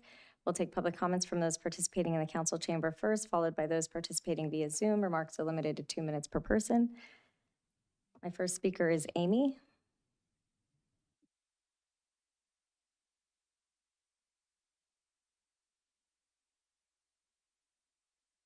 Tonight. Well, thank you. Thank you for letting us speak about this. I think you're right. I think this is kind of it's maybe I'm going to say like it's maybe an unintended good consequence of maybe bringing this up. Because in downtown, there has been a lot of, like, the farmers market's great. It's great for businesses. It brings 3,500 people down there every Saturday. And that's the kind of foot traffic most businesses in town would give their left arm for. And so, yes, it's absolutely true. There's some times when there's a booth in front of a business and needs to be shuffled down. I'm aware, you know, that there are some people who've said, yeah, but they can't see my business or things like that. But the fact is I have also seen many, many more examples of businesses who have embraced the farmer's market and said, okay, the farmer's market's coming this Saturday. I'm going to set up this. I'm going to do this promotion. I'm going to do this. Like, they're going to innovate. They're going to be innovative and find ways to utilize that traffic. So I guess to kind of answer the question about, you know, kind of how do we handle businesses who are maybe unhappy about the current farmer's market, I absolutely don't think the answer, and I don't think you do either, is like, get rid of the farmer's market. I know you don't think that. I know that.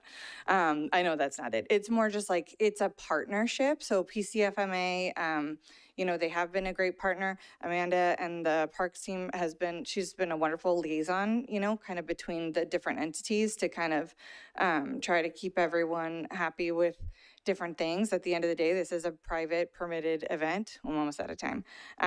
But I would say, I think the expansion to that area is pretty easy. That's a pretty easy thing to do. It's probably going to make businesses right there pretty happy. And then I would say if there's discussion about other places to move it, Chestnut. Yeah. So thank you. Next speaker is Lynn.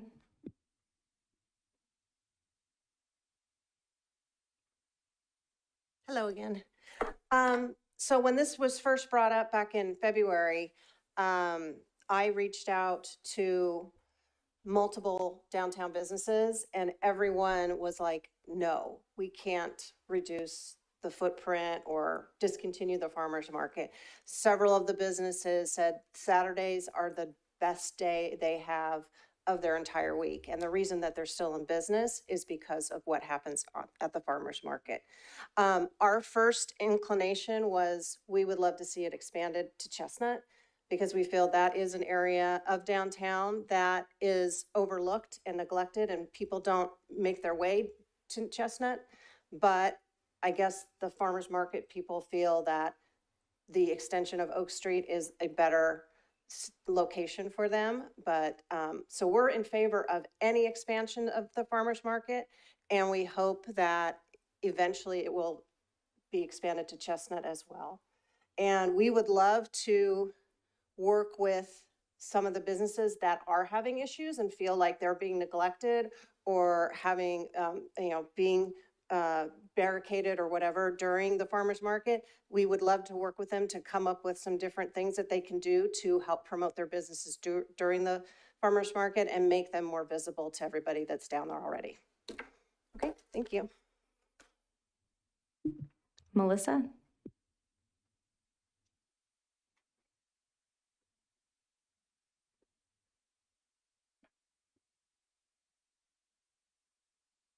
Hello. I'm going to keep it quick. I don't even have anything printed out.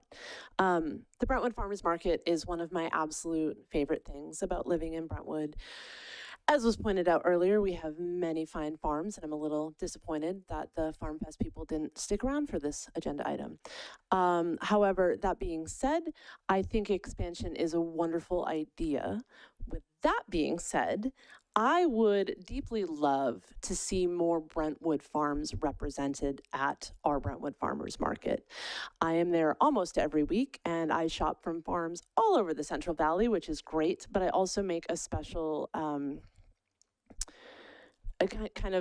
I make sure that I am supporting our local businesses and farmers that are at the market as well. And with 20 additional booths, I think that Brentwood farmers should have first dibs. I know PC FMA has a waiting list, but it would be really nice to see preference given to local farms. Thank you. Cheyenne?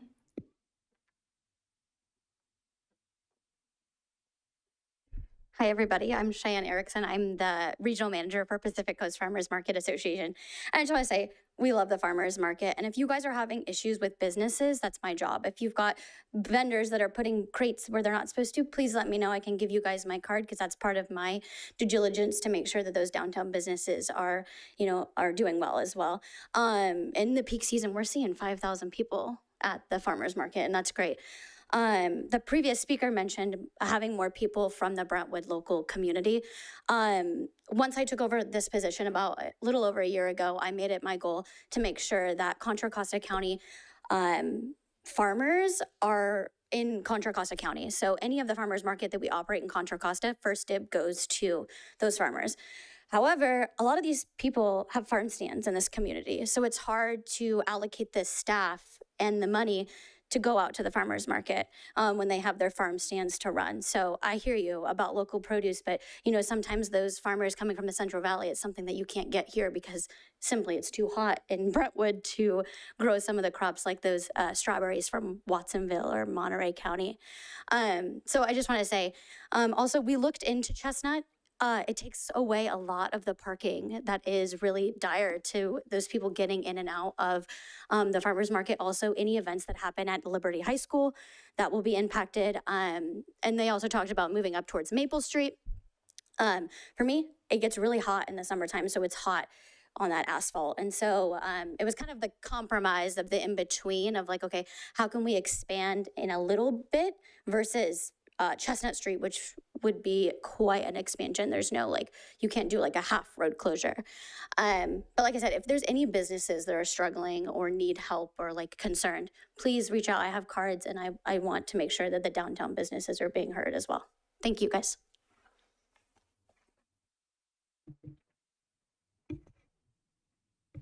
I do have one hand raised in Zoom.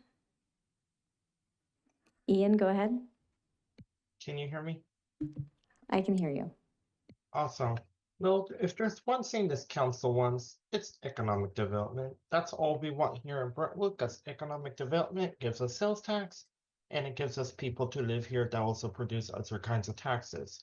So, this is an obvious yes. If the downtown businesses have an issue with the vendors, that's between them and the vendors. That shouldn't be something that stops the city council from encouraging the farmers market from being the best asset this city got. I will go there more often if I didn't work full time and work on Saturdays out in Concord. I love working my political stand for a local political group out there, which the farmer market does a great job of allowing free speech on that one corner in front of Bank of America. Sometimes not some great people there, but most of the time we have the corner. But the farmers market is the greatest asset in Brentwood, and it's the gym. And I wish the Farm Fest people were here so they can celebrate this win too. But right now we get to celebrate now and hope this goes forward and can't wait to see the bigger farmers market. Thank you. I have no additional hands raised in Zoom. Thank you. Moving into council discussion. Yeah, I almost want to continue this and survey the businesses. How many of them are interested? I don't think 2 is enough. I didn't think 5 was enough, and I really don't think 2 is enough. So, and that might be a little bit of negotiation as to if we can get any more. But I don't want to say 2 booths for the businesses if you have more than 2 businesses that want something, even seasonally. That's how I'm feeling about it. I understand Chestnut. So Chestnut doesn't work. Chestnut doesn't work because of. It's at the shade trees. There's no shade. But yeah.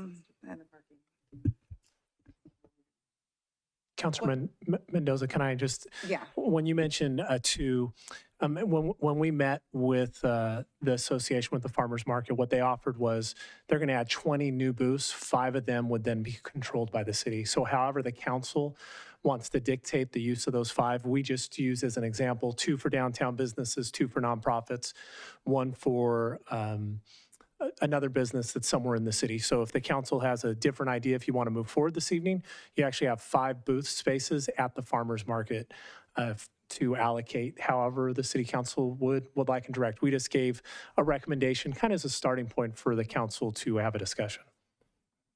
I still think we probably need to figure out how, because I've spoken to 3 businesses myself. That's 3. So, and it's not all the time. It's just sometimes and when there's some certain specific people in front of them. So I'm just saying anything we can do to help. I think no one wants to shut down the market. We love our market, but we want to help the businesses that are there in any way, shape, or form. So, I would like to see a survey of who would use the booth. Is it all year long, parts of the year? and then we can determine how many we need. So, Councilmember, can I clarify something with you as far as your questions? Are you feeling like it would be a rotation or a reservation, or I mean, did you have thoughts about that? Well, that's why I think we need a survey. Like, what do the businesses think that they want? Like, do they want to switch like once a quarter or once a month? Like, you know, I want the summer month, but I want the summer month too. So does it change monthly or does it change quarterly? I'm not sure. Okay. Are we Other talking about the discussion? 5 booths? Well, and I'm not even saying 5 is it. I think we need to figure out how many businesses show interest. And then we negotiate, like, okay, do we need 2 more? Do we need 3 more? And then go from there. Because the only reason we were going to expand it is to help the downtown businesses. If we're not helping the downtown businesses, I don't see the need to expand at this moment. So. Can I ask a clarifying question? Sorry, me over here. So for the expansion piece, for the businesses that we're talking about that are interested in booth space or that you've experienced, are they already on, is their business already located on the main strip of the farmer's market? Yeah, I think we should talk to anyone who's in the footprint. Okay. Because I was thinking that myself, because there's other people, well, I'm a little bit away and I'm a little bit away. I'm like, but you're not, you're not in the mix and you're not being directly impacted by them being in front of you. And at some point you got to shut it off somewhere. So I was just thinking the footprint. Okay. And then we certainly do for like our field drafts, we do nonprofits have, youth-based nonprofits has priority over, and then it just goes down the tier of how we give them priority to our fields. So we can certainly do something with allocating these spaces, like we have 5, or we can negotiate the number of spaces. But if we had 5 spaces, we can say that they're all for the downtown Brentwood businesses, but I would want to put a caveat in if we couldn't fill those 5 spaces, that we were allowed to use nonprofits or other Brentwood-based businesses. I think Cheyenne, when we had met with PCFMA, they experienced this. They have a lot of other partners that operate a specific number of booths within their farmers market. And they had said that sometimes it's difficult for businesses to be consistent on coming out and allocating those booths weekly. Yeah, I think that sounds good. Chief, would the police department ever want a booth? Not maybe every week, but every now and then? Sure. Okay. So, were you going to say something? Go ahead. I don't have any problem moving this forward or postponing it and getting the actual survey of the businesses. I think we should seriously take a look at Chestnut versus Oak Street. I've heard the argument twice that parking would be affected somehow, but if in my head, I'm clearing up the same amount of parking on Chestnut is the same amount of parking on Oak Street, but blocking off a majority of First Street and Oak would take away from using maybe the Bank of America parking lot or some of the other parking lots, access into there, and affecting some of the businesses further down on First Street that now have no booths in front, but also have no traffic coming down the street. So I think Chestnut may be a better option. And I don't see the difference in parking or traffic flow. Seems it would be the same, blocking off a half of Oak Street to, what's the alleyway just to the west? Diablo Alley. Oak Street to Diablo is the same as blocking off Chestnut to Diablo. I don't see the difference, and I don't see how that would affect anybody. It would also expand that footprint slightly over to Chestnut, to some of those businesses, because a lot of people just walk down Oak Street that are walking in. So those businesses are getting a lot of foot traffic coming by just on their way to the farmer's market, where Chestnut's used a little bit less. And I hadn't thought about this. Do you think it's a problem, it being more residential down that street or not? On Chestnut? Yeah, there's more, like there's houses right on the other side of the Emporium. Do you think that? 100%, but they still have the access by going down past, coming down First Street and making the turn, just like you do on Oak Street, and making the turn left onto First. Okay. I am curious about the shade situation. I've heard that was kind of like that there was no shade on Chestnut. Is that an accurate assessment or? It's a slightly wider street because of the less sidewalks. So the center of the street probably has less, but they still have trees. They still have the same things that are on Oak Street. It's just a wider street. So it appears there's less shade, I think. I'm thinking about too that the Oak Street is the main entrance into downtown. And if it's completely blocked off where now you can kind of go Oak Street and then turn on to First, that concerns me a little bit too. But in the end, I want to say I like the idea of the expansion, but because the original intent was different, I do think it's fair to go back and get a little bit more information before we figure out what to do with those 5 spaces or decide if we want to negotiate for more. May I ask if the police department has a preference on which part of the area it would get expanded to for responding to emergencies? Not really. There's not a difference. The footprint is the footprint, whether we shut off the first part of Oak or the first part of Chestnut, we're still going to be able to navigate that. And Lieutenant Peart is also part of he wears so many hats. Go ahead, Let me Lieutenant tell you, Peart. Give him a Lieutenant Peart- vacation. Yes, if he disappeared tomorrow, I would be in so much trouble. He wears a lot of hats. He is on the CERT team that does the evaluations for all our special events and was deeply involved in this discussion, so. So I would recommend what Councilmember Orlemans is presenting. It would allow us, if we can continue down to Chestnut, to continue that Farmers Market L and give us that diagonal blocking on First and Oak, which would alleviate traffic coming off the boulevard and on to Oak Street, especially if they're not familiar. They're familiar with the alleyway and being able to go both ways, but if they come to a roadblock right there underneath the sign, being able to continue and make that turn onto First Street northbound would immensely help traffic. So I'm a proponent of what you suggested in expanding, and I think it would give you more of a footprint and more opportunity for growth expanding out. Thank you, Lieutenant. Thank you. Other conversation? I didn't get to say anything. I'm going to say something. So I agree with kicking the can a little bit on this. I think the farmer's market is also one of my favorite things to go to. It's really enjoy getting up on Saturday to come out. My dog really likes to come to the farmer's market, even though he's not allowed down the food area. I know. It's only the sidewalks, right? He likes it though. He loves coming there. But anyway, on the sidewalks. But one of the things that we didn't return to talk about that is very concerning to me are the removable and pop-up ballards that we started a discussion on. I know that we have, a vehicle blocking. There was one time when there was no vehicle there, which was a little concerning to me when I came a couple of weeks ago. So, but I think that's something we also need to discuss. I know that it was quite a bit when we had actual officers and explorers coming to move that heavy equipment. That was like too much. I get that, but reconsidering the removable ballards, and then also talking about, I'm concerned about people turning out of the Chevron, not having the access to that area, who are accustomed to turning and then having the access around by the Bank of America. So it would be nice to me if we discuss Chestnut. I know that's not where the farmer's market would want to go, but I think there are alternative measures that we can consider as a city to bring about shade, potentially talking about some type of shade structuring or something. If it's, or pop-ups happen, they bring their own pop-ups, yeah. So talking about that instead, but there is shade.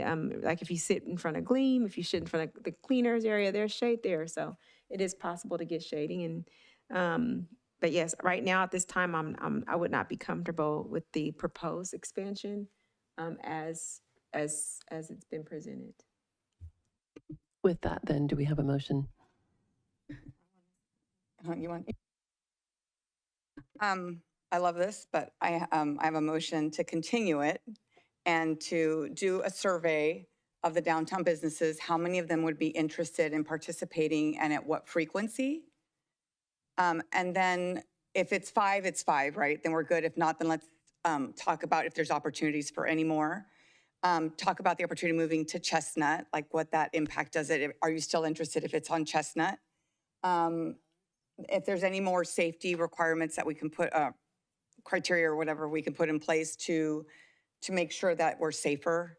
And we would need that like a lot of places, right? So, I mean, any kind of research we can do on any safety measures we can take just to keep it safer, that would be great. And I think that was it. Well, I'll second. All in favor? Aye. There was a lot in that motion, so Darren's been typing up. Just want to regurgitate it back and make sure we captured everything correctly. So you've asked for a survey of the businesses within the boundaries of the existing farmers market.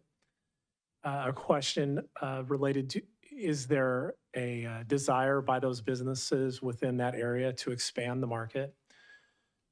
Second, although I'm not sure if this was clear, is it only to discuss Chestnut or to also survey the businesses as it related to Oak Street? I think the council wants to just consider Chestnut. So what's your motion? The motion is to review moving it to Chestnut. Just Chestnut. Yeah, but they would have to agree to it or we can't. Correct. But And then when it came to the businesses, it's talking to the businesses and surveying their interest in getting a booth. So let me keep going. I'm trying to get every single item. So then the next one would be how many businesses would be interested in participating in the market and how often? One of the magics of the market is that people are there every single Saturday. And then my question, you mentioned safety requirements. Is it a requirement that we bring back the costs associated, or you want us to bring back ideas and the cost? Yes, please. If I can make a friendly amendment, the cost associated, and specifically, I was talking about removable ballards. And, okay. And so before we come back, we would bring forward an idea of an estimated cost of safety requirements across the entire market. Yes, and you can bring those back separately. Like if it's going to take a little bit longer for you to figure out the cost and the security measures versus like if you survey tomorrow and it can come back sooner, then we can do that portion first. Can I ask for clarification though, Darren? Yes. You were talking about the area of businesses that were going to be surveyed. I thought, Councilmember Mendoza, you said the footprint, not specifically the footprint of the current farmers market, but the footprint of downtown? No, the footprint of people impacted by the farmers market. So if they're on the route of the farmers market. Okay. And then we'll also include people that would be on the possible extension along Chestnut Perfect. also.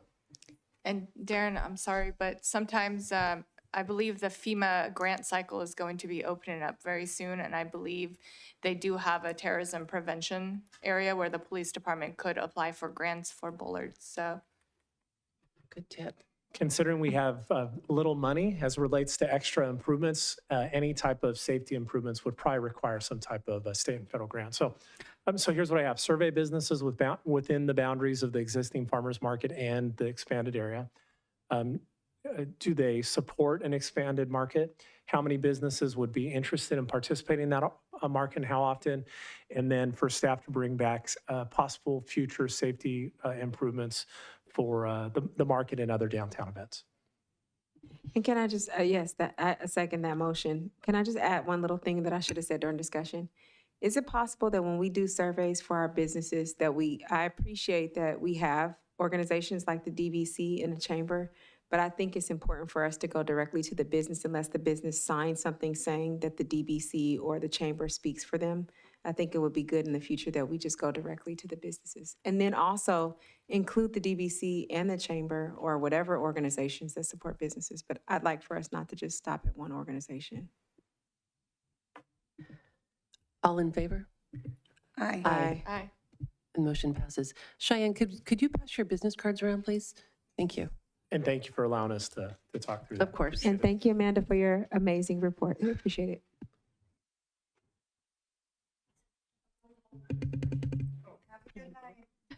Madam Mayor? We're going to take a very brief break.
Okay, we're going to get started again. Everybody ready? Okay, moving on to item H3. This next item is regarding the Public Art Spaces CIP project Radiant Convergence.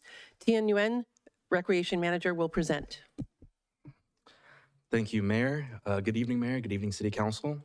Tonight, I'll be presenting this staff report. I'll also be assisted by Stacey Lindell of Motivated Metal.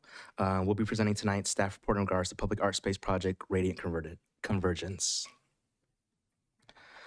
So for tonight's presentation, did want to give you an outline of the items we're going to be covering. We're going to provide a brief introduction to the staff report, highlighting key information to assist council in their consideration tonight.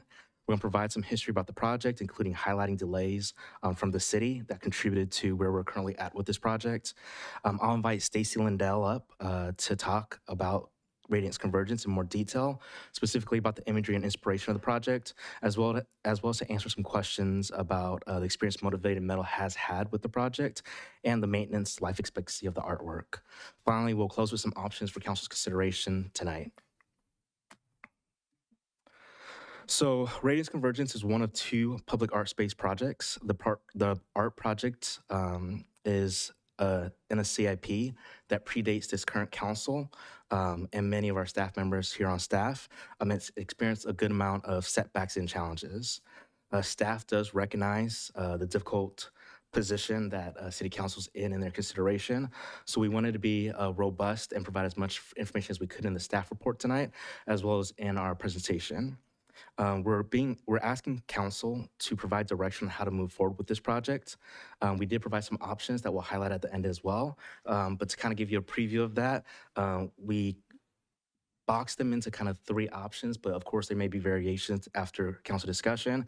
But those would be to amend the artist agreement, potentially take no action at this time with this project, or possibly to terminate the agreement with the artist. The intent of the staff report and presentation, again, is to provide City Council with as much relevant information as possible in their consideration. And with that, I'll hop into the art project. Radiance Convergence is designed by artist Seth Palmer of Motivated Metal. The size of the project is expected to run 57 feet long, 12 feet wide, and 20 feet tall. The monument's to be located in the median of Sand Creek Road, visible from Highway 4. The piece was always intended to be highly visible. It's intended to represent Brentwood at a key entry point into the city.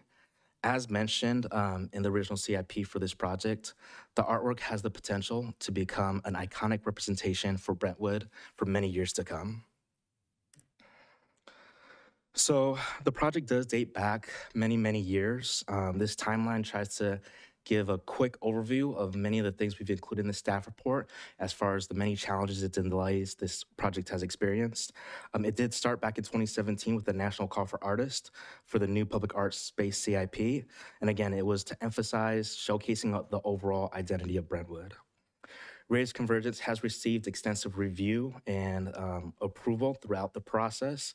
That process included being reviewed and recommended by the Arts Commission. It also was reviewed and had an ad hoc committee to look at all those entries back in 2017. And then ultimately, City Council did approve this project back in 2020. More detailed explanation of many of the challenges that this project has faced is in attachment 6 of the staff report. And we also have, from the artist's perspective, the experience they had and all the delays they felt and experienced from the city side in attachment 4. Generally speaking, kind of painting broad strokes, I'll do my best to try to summarize a lot of those challenges.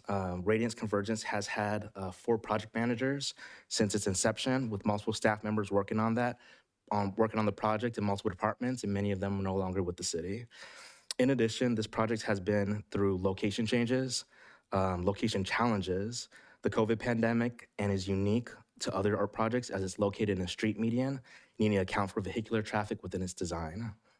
Other factors that have impacted the cost of the project also include not having construction requirements with the California Department of Industrial Relations in the original agreement, not including all project costs that the city would take on at the onset of the project, and that includes items such as landscaping, traffic control, irrigation installation, and more that the city was always responsible for, but never was outlined in the project budget.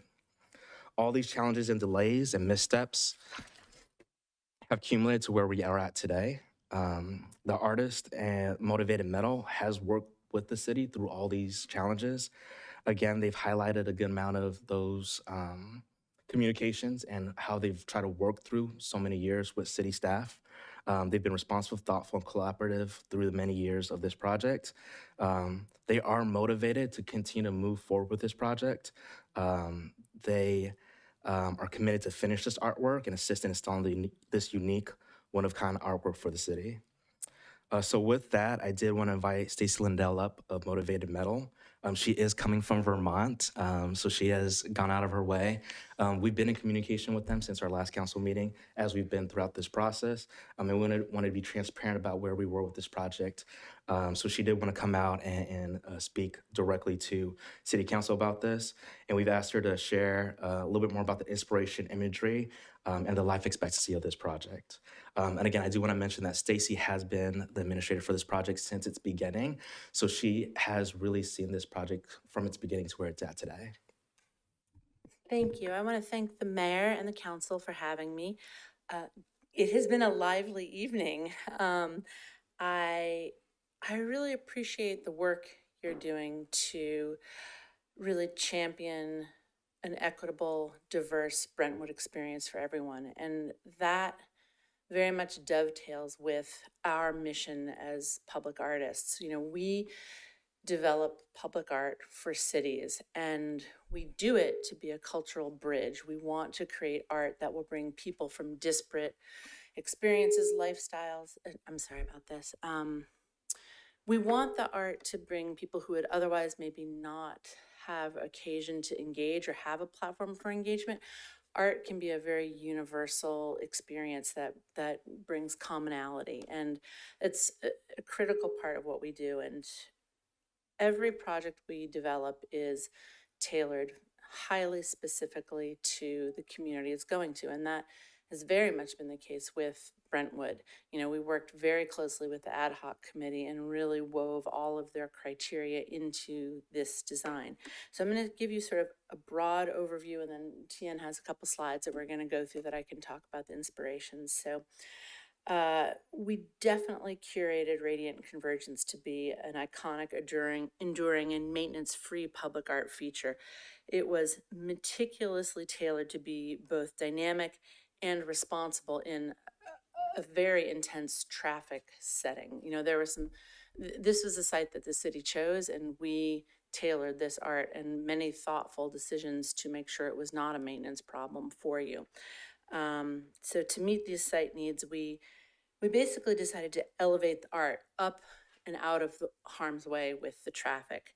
And the sculpture is actually attached to discrete, you don't see them, concrete footers that are in the ground. And then we built those sacrificial planters around the base of the sculpture. So if we were to have an unfortunate car art interface, the planters are filled with dirt, and the interior structural upright supports would not be affected. The planter is something that is digitally modeled. It can be digitally recreated through the casting company, and it's a consumable item should it need to be.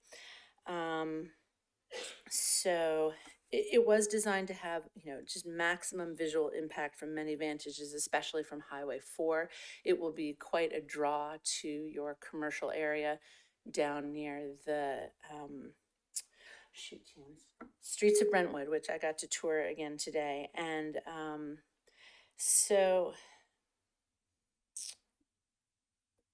okay, so basically all of the macro and the micro composition elements of the sculpture are unique to Brentwood. And because there's so much to unpack, I do feel that we can provide, if the city wants it, either a QR code or basically a digital docent tour so that people can go online to understand what the symbolism and the imagery is. And we're happy to provide those tools to the city or curate that together.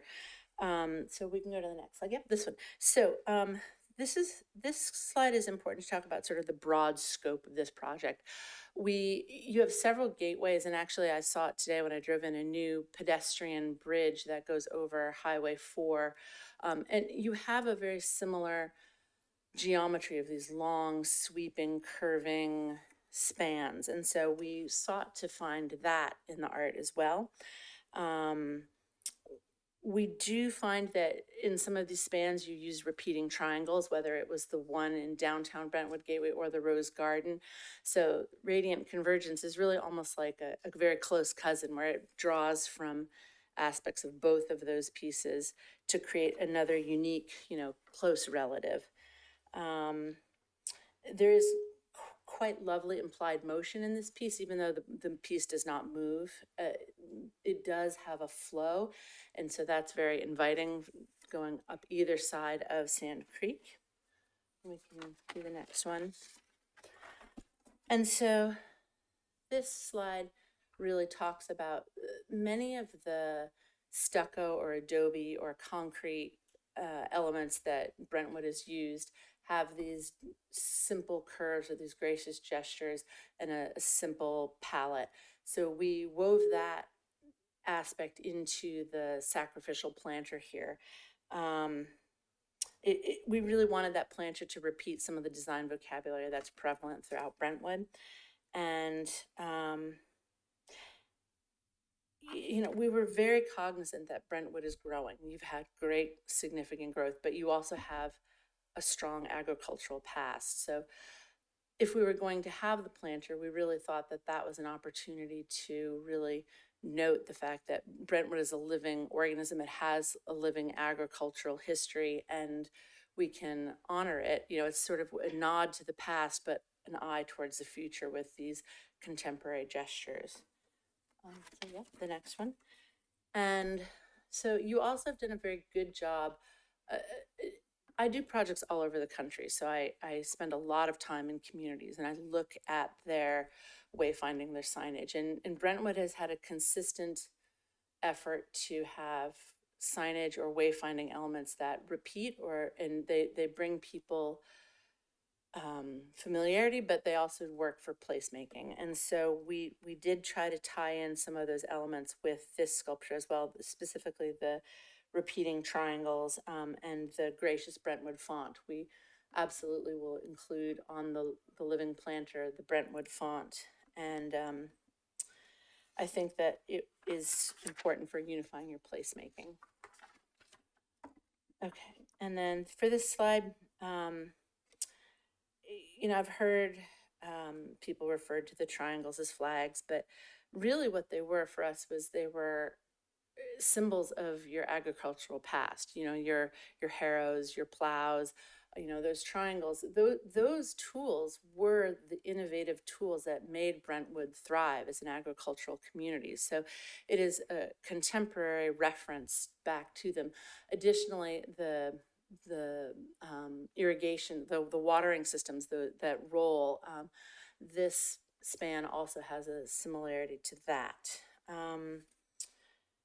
So, yes. I do want to talk about, I did hear some concerns about maintenance. There is no metal in this sculpture that is going to rust. The superstructure of this sculpture is made of stainless steel, and the triangular shapes are going to be powder coated aluminum. So even if there was an issue with some of the powder coating, that won't happen for 20, 25, even 30 years. That is a standard industry specific material that's used for outdoor applications. And so there is no rust involved with this sculpture. We have designed this in a way so that each of those three triangular panels, as you go down the way, they will have a mechanical bolt in place construction. So if you decided 25 years from now, okay, we think the powder coating needs to be refreshed, you could choose 1 year to maybe take one of each of the three out and repowder coat them. And the next year you could take the middle tier out and repowder coat them. And the third year you could do that. And we will be providing you with detailed maintenance instructions, how to assemble, disassemble those components. It's a simple, digestible process. And all aspects of this sculpture are done in a way so that if there is a problem, you can you can fix the one small problem without impacting the remainder of the sculpture. If a car were to hit those planters, it is not going to hurt the uprights because they're in their own separate, discrete subterranean footers. Moving to the next slide.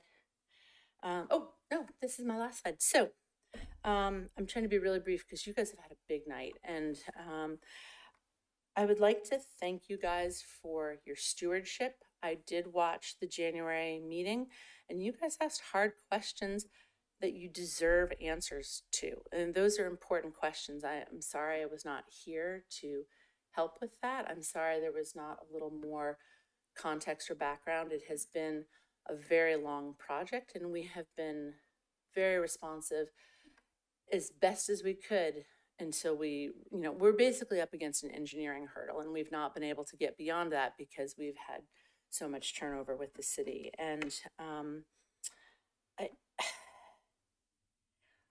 I think your city is doing an excellent job of trying to balance your heritage and your future and your growth.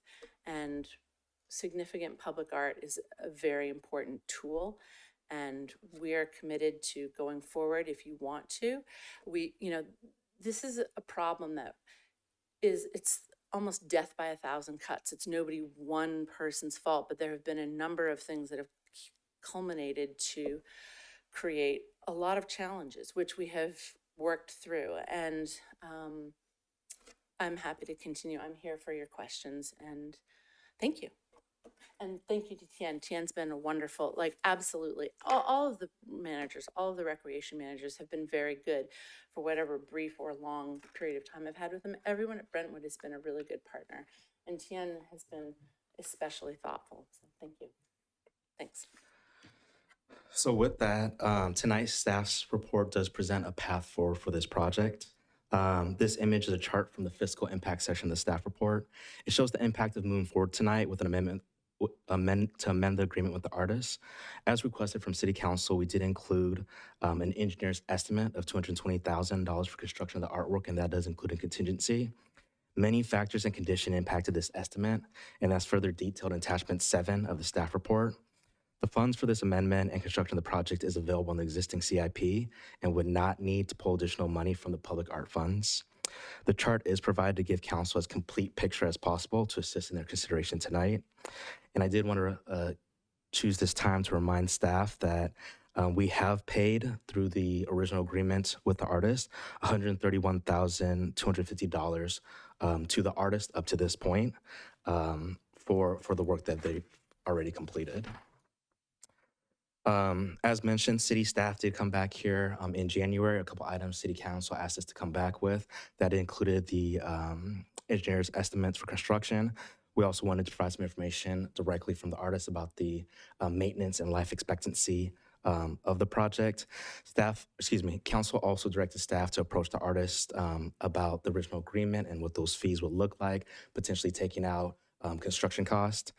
As it is, the artist has taken many financial losses related to this project due to a number of delays. And again, there's not one that stands out, but the cumulative of them has been very costly to the artist. They've spent a lot of time, money, and efforts to try to continue this project. So unfortunately, the artist agreement as it exists does not have sufficient funding for the artist to complete the project. Deductions and compensations to the artist would further challenge the artist, and at this time, it wouldn't be realistic for them to complete the project. So with that, as mentioned, I understand a very difficult position to put council in tonight. We identified 3 kind of main options for council's considerations. Again, there may be slight variance or maybe some changes that council might want to consider, but I'll go over them really quickly. The first option is the staff recommended option to move forward with the amendment to the artist agreement to increase it by $5,000. This would also include amending the scope of services within that agreement, taking out and separating the construction of the monument to be the city's responsibility, as well as have the artist agree to provide plans, shop drawings of the artwork to use and keep for the future. The final cost for the construction of the contract would be brought back to City Council. That would go through a formal bidding process, and that would be potentially awarded after council approval after a full RFP. The second option for City Council consideration is that they may choose not to take any action tonight or make no changes to the artist agreement. This would keep the project at a standstill as the artist agreement does not have sufficient funds to complete the project. In the original agreement, there are no set timelines on delivery and installation of the project, so there isn't a direct path forward at this time. This option, if the council chooses to take it, does have the opportunity in the future of this council or future council, if they want to complete or pursue the project, they still have that option. But at a later date, the cost to complete the artwork, including construction or installation, may rise even more at that time. The third option that I wanted to put out there to give council, as a wide picture as possible on this project is the council may choose to abandon or terminate the project. In this case, city staff would follow procedures outlined in the original agreement under the termination clause. With that, that concludes our staff report. As Stacy mentioned, she's available for questions as well as myself for any questions. Thank you. Thank you, Tian. Thank you, Stacy. Do we have any questions for staff? Okay, public comments? At this time, the public is permitted to address the city council on this agenda item. If you're participating via Zoom, please raise your hand. If you're in person, please file a speaker card with the city clerk. We'll take public comments from those participating in the council chamber first, then from those participating via Zoom. Remarks will be limited to 2 minutes. I do not have any speaker cards in person or hands raised in Zoom. Thank you, Amanda. Moving into council discussion. So I have a quick question.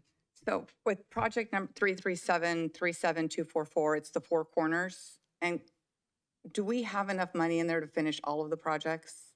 Or are we going to need more money for the CIP project? So I will pull up the official number, Council Mendoza, but I think, so the CIP project, as you mentioned, it was originally called the Four Corners Project. It asked for two to three of these big public art space projects. In it is about $786,000 in it.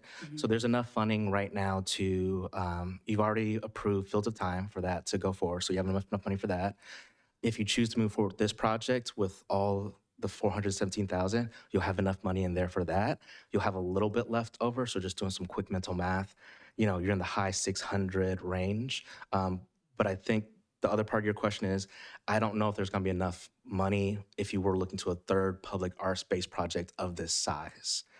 So this covers two. This would cover the one in front of the police department. Correct. And then Correct. So you have enough money for certain for both these projects, but I want to be transparent with you, Councilmember Mendoza. It did talk about in the CIP that they were looking for 2 to 3 projects at the time they created it. So these projects there's enough funding for those two, but if you're thinking about that third one, I'm not sure about what that would be. Okay, so the $221,000 was kind of a surprise, right? Like the installation. I guess my concern is we're seeing contracts and forecasts that are not fully baked. And we've seen it in different, and it's not, I know you were not here. I'm just speaking in general. And we've seen it in a few departments.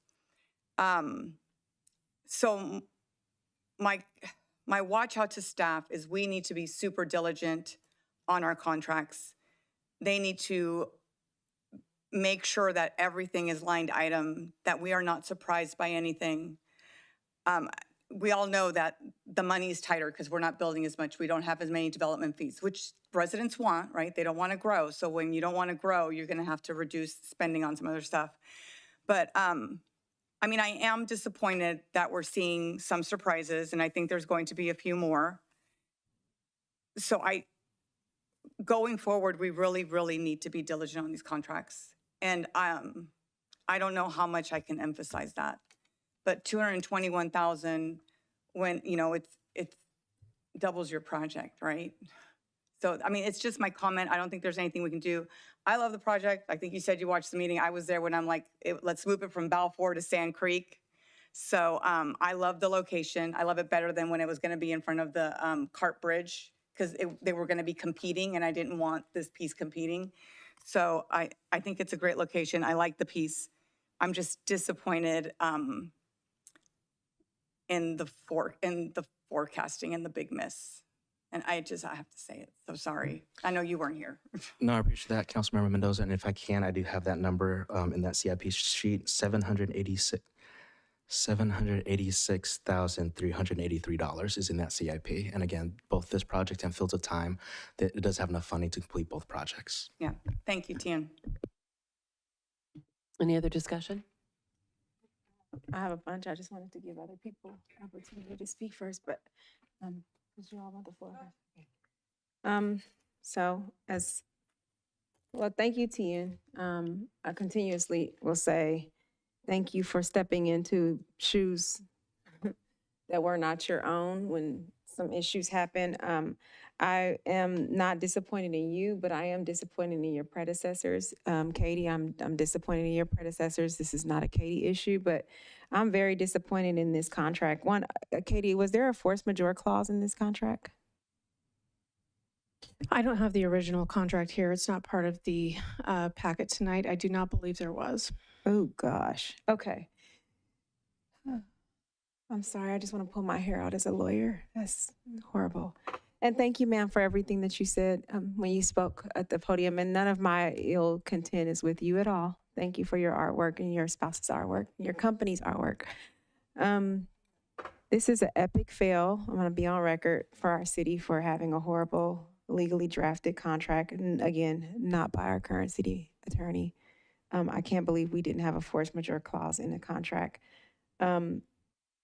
So I'm a little, $220,000 is way further than $50,000. And I don't know why we would accept the representations by someone who is not going to install it if we don't intend for them to install it, that it's going to be $50,000 and it comes back to $220,000. I know we need to work on the median, but the median work is not anywhere near, I don't think, over $50,000 for the median work because it's all, it's not $220,000. And so I know we can say, well, it's already been slated, it's public art funds, but I think to the artist's point, who came to speak, that we benefit from having so much more art in our public spaces that we could use 220. And this is a very difficult conversation when we just talked about unhoused populations and food insecurities, and we can just like throw around $220,000 to erect a structure that we thought years ago was not going to be this amount. I do have a request. So I agree with the sentiment that we know better, let's do better when we get into these contracts, because we have another art project that we have the same issue with. So clearly we need to look at those contracts a little bit differently with different lenses. I do think that if it's possible, well, one, I think for the sake of this artist who's been through countless numbers of employees, I think the $5,000 request, I wholeheartedly agree that we need to just make sure we pay them, period. Let's pay them so that the work is completed and they're fully satisfied for the additional costs that they've expended. And ma'am, I'm sorry that you've had to deal with so many people and explain, and I'm happy that they were all very lovely people like Tian to deal with. But yes, I'm sorry you have to go through many different people to get work done here in Brentwood. We're better in Brentwood, and so hopefully if you ever consider being an artist again in the future, you don't deal with that kind of process. But I do think it's something that we do have a new owner of the complex, and this was my question during our staff meeting. Is it possible, because I still do not know if I can stomach 220, but I'm one of 5 votes, to pay the artist, as this is a different option, pay the artist the $5,000 and recover the materials and all the instructions and everything that they need to give so that we can hurry up and have them closed out so they can move on with other projects. Noting that we will probably need a visit in the future to come in for installation whenever.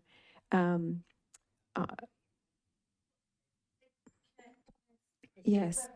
So there's a couple things at play here. Can you pull up a slide that shows the sculpture? So the thing that really hung us up was this CIP requirement which, okay, so that's a fun picture. When we originally quoted this, we are designers and fabricators. We design it and we build it. And most public artists do not both design and build and install. We do. And so all of the metal sculpture, everything that is above the planters is still going to be installed by us and built by us. Everything that is the planters and below grade, because that falls under that CIP problem, that's what the city is having to absorb. So, once those planters once the site work is done and the planters are installed, we will then come, and it will probably be in the cover of darkness because that's when we would least impact traffic. But we'll have a crane and we will be lofting each of those superstructures, which are already built, by the way. The giant 20-foot high major superstructures are built. We went as far as as soon as we got that deposit from you, we bought those materials and we built it. And then we have been stuck with the engineering problems, the turnover, and then the CIP problem ever since. So, we've been trying to move forward with this since late 2021 and have, I just cannot come and dig holes in your city because I just can't do it. So, so installation, you will not have to be handling the installation of any of the superstructure. That no one could do that except us because we designed it and it's very proprietary. You would have to do the site work and the planters. So I just want to parse that out. Thank you for that. And us doing the work is still going to be $220,000. So here's my recommendation that we still pay the portion that that your company needs. I would also recommend, I would love for us to talk to the new owner of the property there to see if I was aware, I learned during our meeting that they will also be responsible for 1% of the total of the installation, public art fee. It'd be nice to see if they would potentially put some percentage or some funds towards the installation or of the bottom portion of it that we're expending $220,000, or to possibly include some type of logo materials that say, with their new logos or anything that supports that business that's right there, that shopping area. So I would love for us to just inquire and find out and come back. But in the interim, while we're waiting, to go ahead and pay the $5,000 that's outstanding, is what my suggestion would be to with the council. We also, if titling would help, if you're able to get an in-kind contribution from the new Streets of Brentwood owner, we could possibly retitle the art Streets of Brentwood if that was appealing to them. Yep. Any other discussion? Could we approve it now so it's ready to go and then do the negotiating, and if we can get any funds from CentraCal, then we apply those funds? You guys can do what you want to. I'm just not comfortable spending $220,000 to finish this when I was told a couple of months ago it would be $50,000. So I know. I know it's a miss on the forecast. It's a huge, big miss. 4 times. So. I mean, I think at some point we're going to have to spend some money to install it. We've already bought the piece. I don't want the art to go to waste. So I think I would lean toward just approving it and see if we can negotiate anything with CentraCal.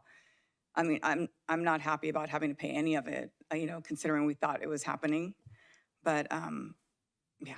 And the reason we have to install it was did laws change or something?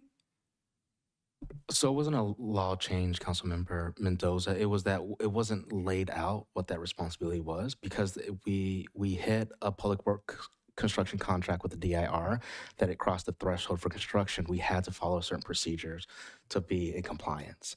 So it always existed. However, we didn't put it into the agreement, and we didn't make that transparent to the artists when we did our original agreement with them. Okay. Is that also because of the move? It would have, Mayor. It was always a law requirement. It wasn't related to the move. So even if it was on I apologize, I'm blanking. The original location, Balfour, it was on Balfour. We would have ran into a similar issue with the cost of construction. Hopefully that answered your question, Mayor. I apologize. Yeah, good. Thank you. But Stumbled they over that. approved the contract with the move in it. So the move happened at the same time they approved the contract. So it wouldn't. Correct. So the DIR trigger, the DIR is not necessarily tied to the location. It's the amount you're spending on construction on public property. So either if it was on that median, this median, or another median, we would have ran into it at some point.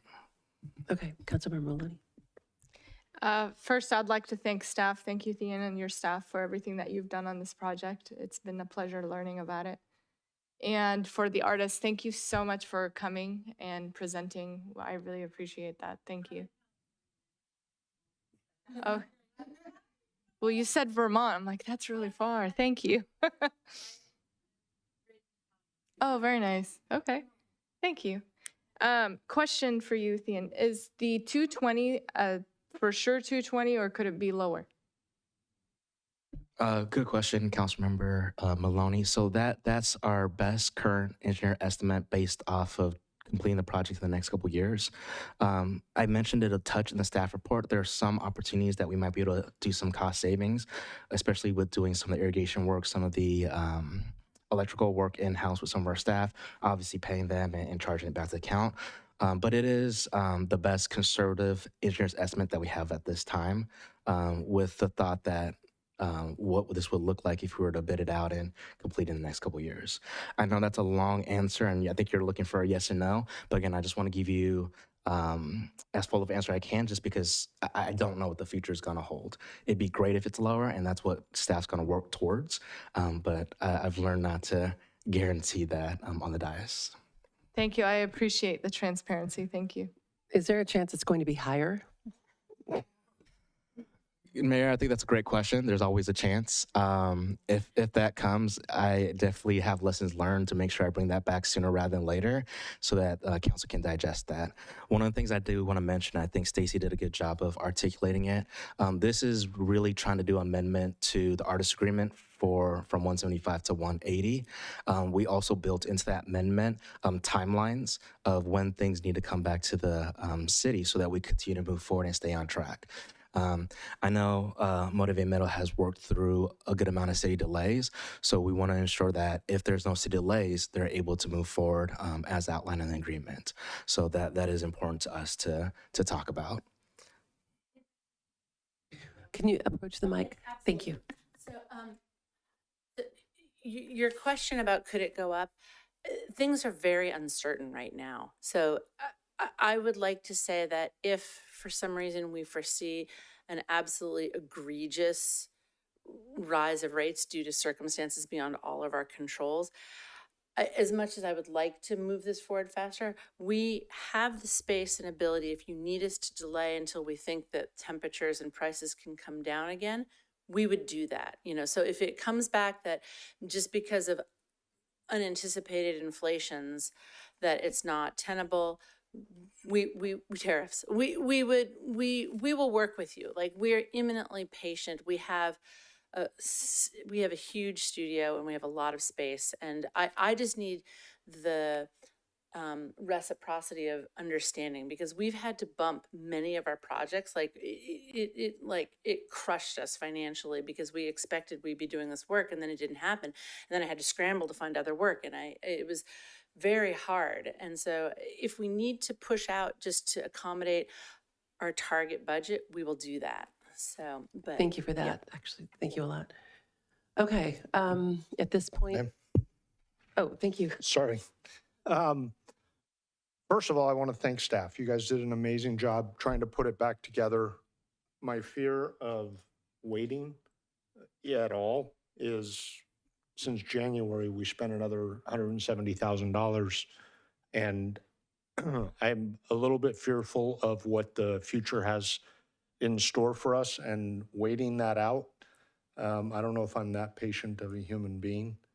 So the thought of postponing it any time at all, even to go look for whether the streets of Brentwood was going to pick up that money is going to come back into, their 1% is either going to come back into the arts fund, whether they help in this project or on another project. So I do fear postponing any of this for any amount of time. I am not at all excited about spending an extra $220,000 to install the project, but I can't see that number going down. I can only see it continuing to rise. So I think sooner rather than later, and let's finish this off. Councilmember Orlemans, can I clarify something? Because I think you said something that was not accurate, so I just want to clarify it. We didn't incur $170,000 from January till now. We got a estimate misquote of was. Right. 50,000. No, and you're right.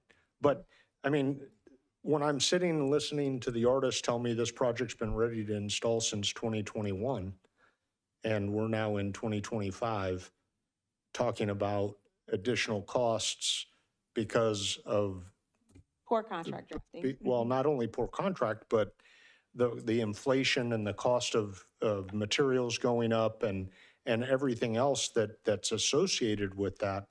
If we would have done this back in 2021, we would have been saving a ton of money. And if we're talking about this in 2027, we're going to be talking about a whole different number again. And I hear you. I just wanted to, and I was clarifying, and also when you have a better written contract, even if cost goes up, there's a way to get around it. So it's back to poor contract writing. But I was just saying, I want to make sure people don't think that because from January till now, it was only at 50,000. It was an estimate. Right. And now we're getting the real actual numbers that we probably should have got when we considered this thing. So I just want to make that clear because we didn't, the delay didn't just. Right. It wasn't Right. since January that this jumped by $170,000. But I do appreciate what you said on the latter part about if they put 1% to this or 1% will still collect some money back. That made a huge impact. So thank you for that part. Well, and let's remember, the 50,000 wasn't even in the agenda packet. Like, I asked about it. So we weren't even told, like it was off the cuff amount, which again, like, we just need to be a little bit more thorough with our agenda packets. So yeah, I mean, it's just concerning to me, the whole thing, but what are you going to do at this point? I think it's pretty well understood that none of us are happy about spending this money and none of us are happy about the way we got here. But if we are going to move forward, I would be welcoming a motion right now. Can I make one quick interjection? Please. So the Vice Mayor had brought up the lack of a force majeure clause in the agreement. And even if you look at the agreement that's attached for your consideration tonight, it doesn't specifically in that language call out that provision.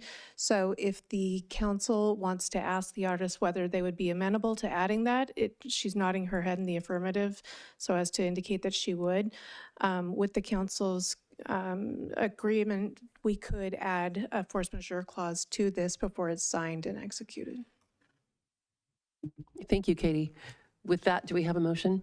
So I'll make a motion to approve the amendment to the artist agreement with the $5,000 additional, I believe is what it was, as well as the additional expense for the installation. And then I don't know how to say that word, force majeure, and add a force majeure clause. En français. No, No, you said it right. Is that clear? Manure. Are we good? We have a first and a second. All in favor? Aye. Aye. And it moves forward. Thank you. Thank you. Thank you so ride much, home. and thank you, I've been Tian. waiting a long time. I can't wait. Thank you to Tian and the Parks and Rec staff. Thank you, Katie. At this point, do we have any new agenda requests? I have one. I would like, and I don't know if this is just staff following up on something or need a agenda item. We have rules around how we store our garbage cans in the city. And if you go down the alleyways, they are not following the rules to store the garbage cans. They're out, there's garbage everywhere. So I don't know if it's just code enforcement or we need to figure something out. I'm not sure which way to go with this one. So Casey, is it something that needs to come back to us or is it something you guys can take care of on your own? Let us have a crack at taking care of it first, and if we don't get it taken care of satisfactorily, we can certainly bring something back and work with code enforcement. Okay, thank you. If it doesn't need to move forward, then can you send a memo so that council is aware of the result of what happens? Certainly, we'll let you know what we come up with and what we're able to do. Thank you. All right, I hope you all don't hate me for adding a agenda item request, but I do have to listen to our residents, and I'd like us to reconsider the pickleball time from 7 to 7 to 8 to 8. So if we can just not getting rid of what our thing is, but if we can consider from, instead of 7 to 7, 8 to 8. Council members, that at the Creekside Park location only. Yes, ma'am. Thank you for Thank you. clarifying. And we have one more.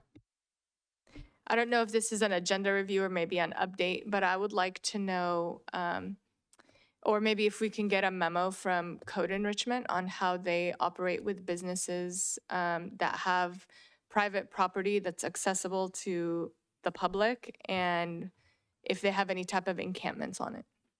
Just so that way we can have a full understanding of encampments on private property and how the city addresses if someone allows a business to do that.